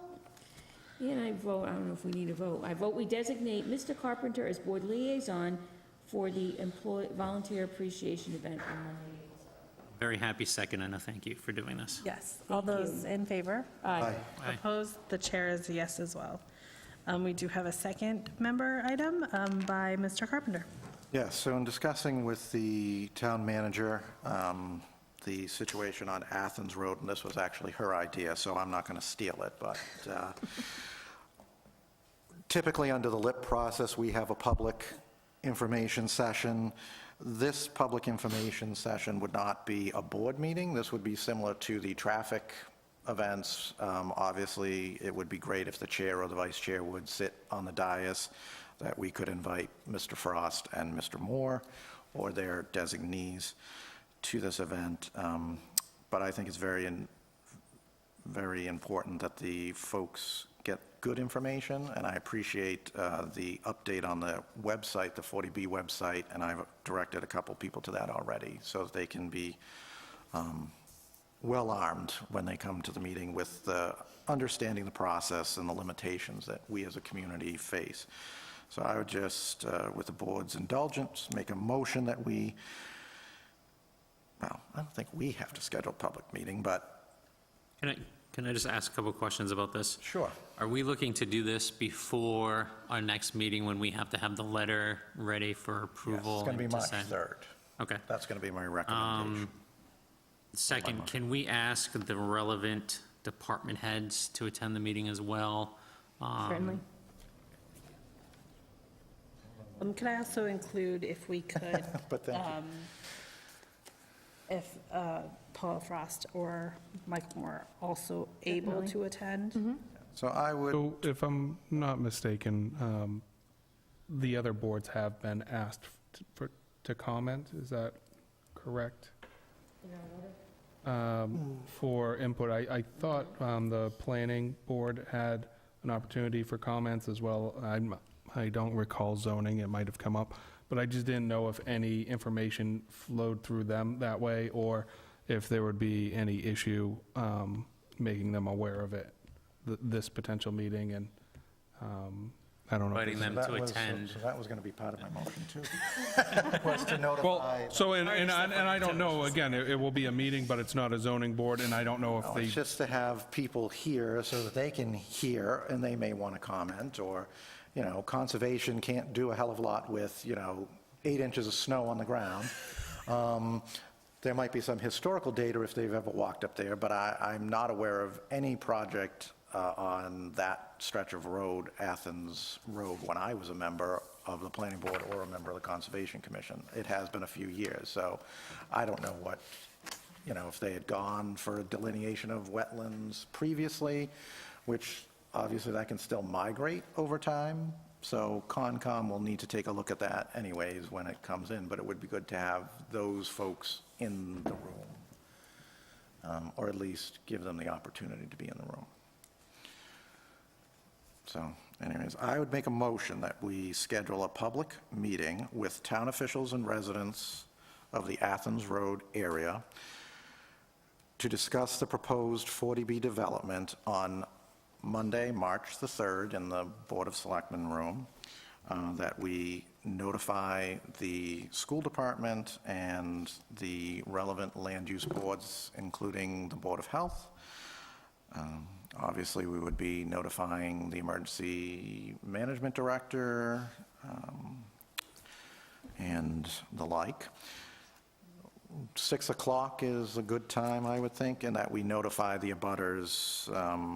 I was going to make a big ask on this because I talked to one abutter who did not get our notification, and I explained that the state doesn't notify you of the walkthrough. But if it's at all possible to do a hand deliver to, because we know that the post office is experiencing delays, so that they get notice, well in time. So that would be my motion. I'll second. I would just caution on the hand delivery. That's a big ask for if you're able to do it, great, but I would like to see, if not, then mail out as soon as possible to get it out. Yeah, we're talking about 10 houses. I mean, there might be a few houses on Appleton, and then they can spread the word from there. Well, are we doing the 300, like the normal, or are we doing the higher level that we had asked for Wallace Avenue, where we asked them to do a larger radius? so I Ask I believe on Athens, we had asked for 600 feet. 600. But also on Athens, the abutters are also on the other side, even though it doesn't come down that street. The property goes Prospect Street, so I think it needs to be at least 300. I don't think that property goes to Prospect Street. That's a No, whole Appleton nother- Road. Appleton Yeah, Road. Appleton okay. Road, yeah, it goes No, up. correct, no, but it goes pretty close, so it's in that Oh, swath where there's Prospect. a lot of people that will be impacted. I don't disagree. I mean, if board members want a specific 600 feet, 1,000 feet, I think we need Happy to to do that. set a distance, or so I we're will notifying. include in the motion 6. And if we can, try to do hand delivery, just because we don't want people getting it Tuesday, March 4th, I don't think we're talking about a huge number of houses. I know that it's an ask of somebody to go out and do it, but, I mean, it's a pretty quick, Can I also make a recommendation that DPW, after Friday, because Sharon and Sue are retiring on Friday, and they have their big thank you board out there. I don't know if you saw it. Well-deserved. But on Friday, DPW moves that up to Appleton Road and has the information on the meeting put on it. excellent idea. I'm happy to include that. And we'll put it on our website, I hope, too. Yes. Okay, so the motion is for Sue, I'm going 600 nowhere. It's feet. still staying. butters. I thought you guys had already retired, so when I came in the building today, I was coming out as Sue was going out, I was like, how was your quick retirement? Welcome back. And she's like, it hasn't begun yet. Oh, it has to be the All right. week of Friday, right? Just as a comment to Mr. Carpenter, I'm sorry to interrupt, there were 70 abutter letters that went out about the site walk, just for some information. Well, we're talking about 600 feet, though, so. I get it. It's fine. And it If was you over a can't do holiday it, that's weekend, fine. so that but- makes it a little bit. But the more reality is, if we send out 70 pieces of mail and it gets there the next day or the Wednesday after, it's not really going to help any of those people come to our meeting. So anyways, that's just an ask. Let's see if we can do it. If we can't, then, I think the sign idea is a great idea. That'll notify people so that, so we can just mail it. I'll drop because we're moving the sign, so they'll get something much better. So there is a motion and a second. All those in favor? Aye. Opposed? The chair is yes as well. We have no second public comment. We have no meeting minutes. We just need a motion to adjourn. So moved. Hold on. So I think other people have taken the opportunity. I want to thank Sharon and Sue for their time. I know it's not on here, but enjoy your retirement. Thank you for everything you've done for the town over the years. We'll see her. Yeah, I was going to say thank you very much, and we'll see you next week. But it's greatly See you appreciated. next week, but It'll be we strange. know we'll see you. Yes. It'll be strange, Sharon, to not see you at one of these meetings. I'm sure she's not gonna miss it at all. 22 years on the Finance Committee and now Select Board, and I think you've been at every single one of them. And So you we're left gonna, too. yes, so we're gonna miss you. We kept your last one here as long as possible.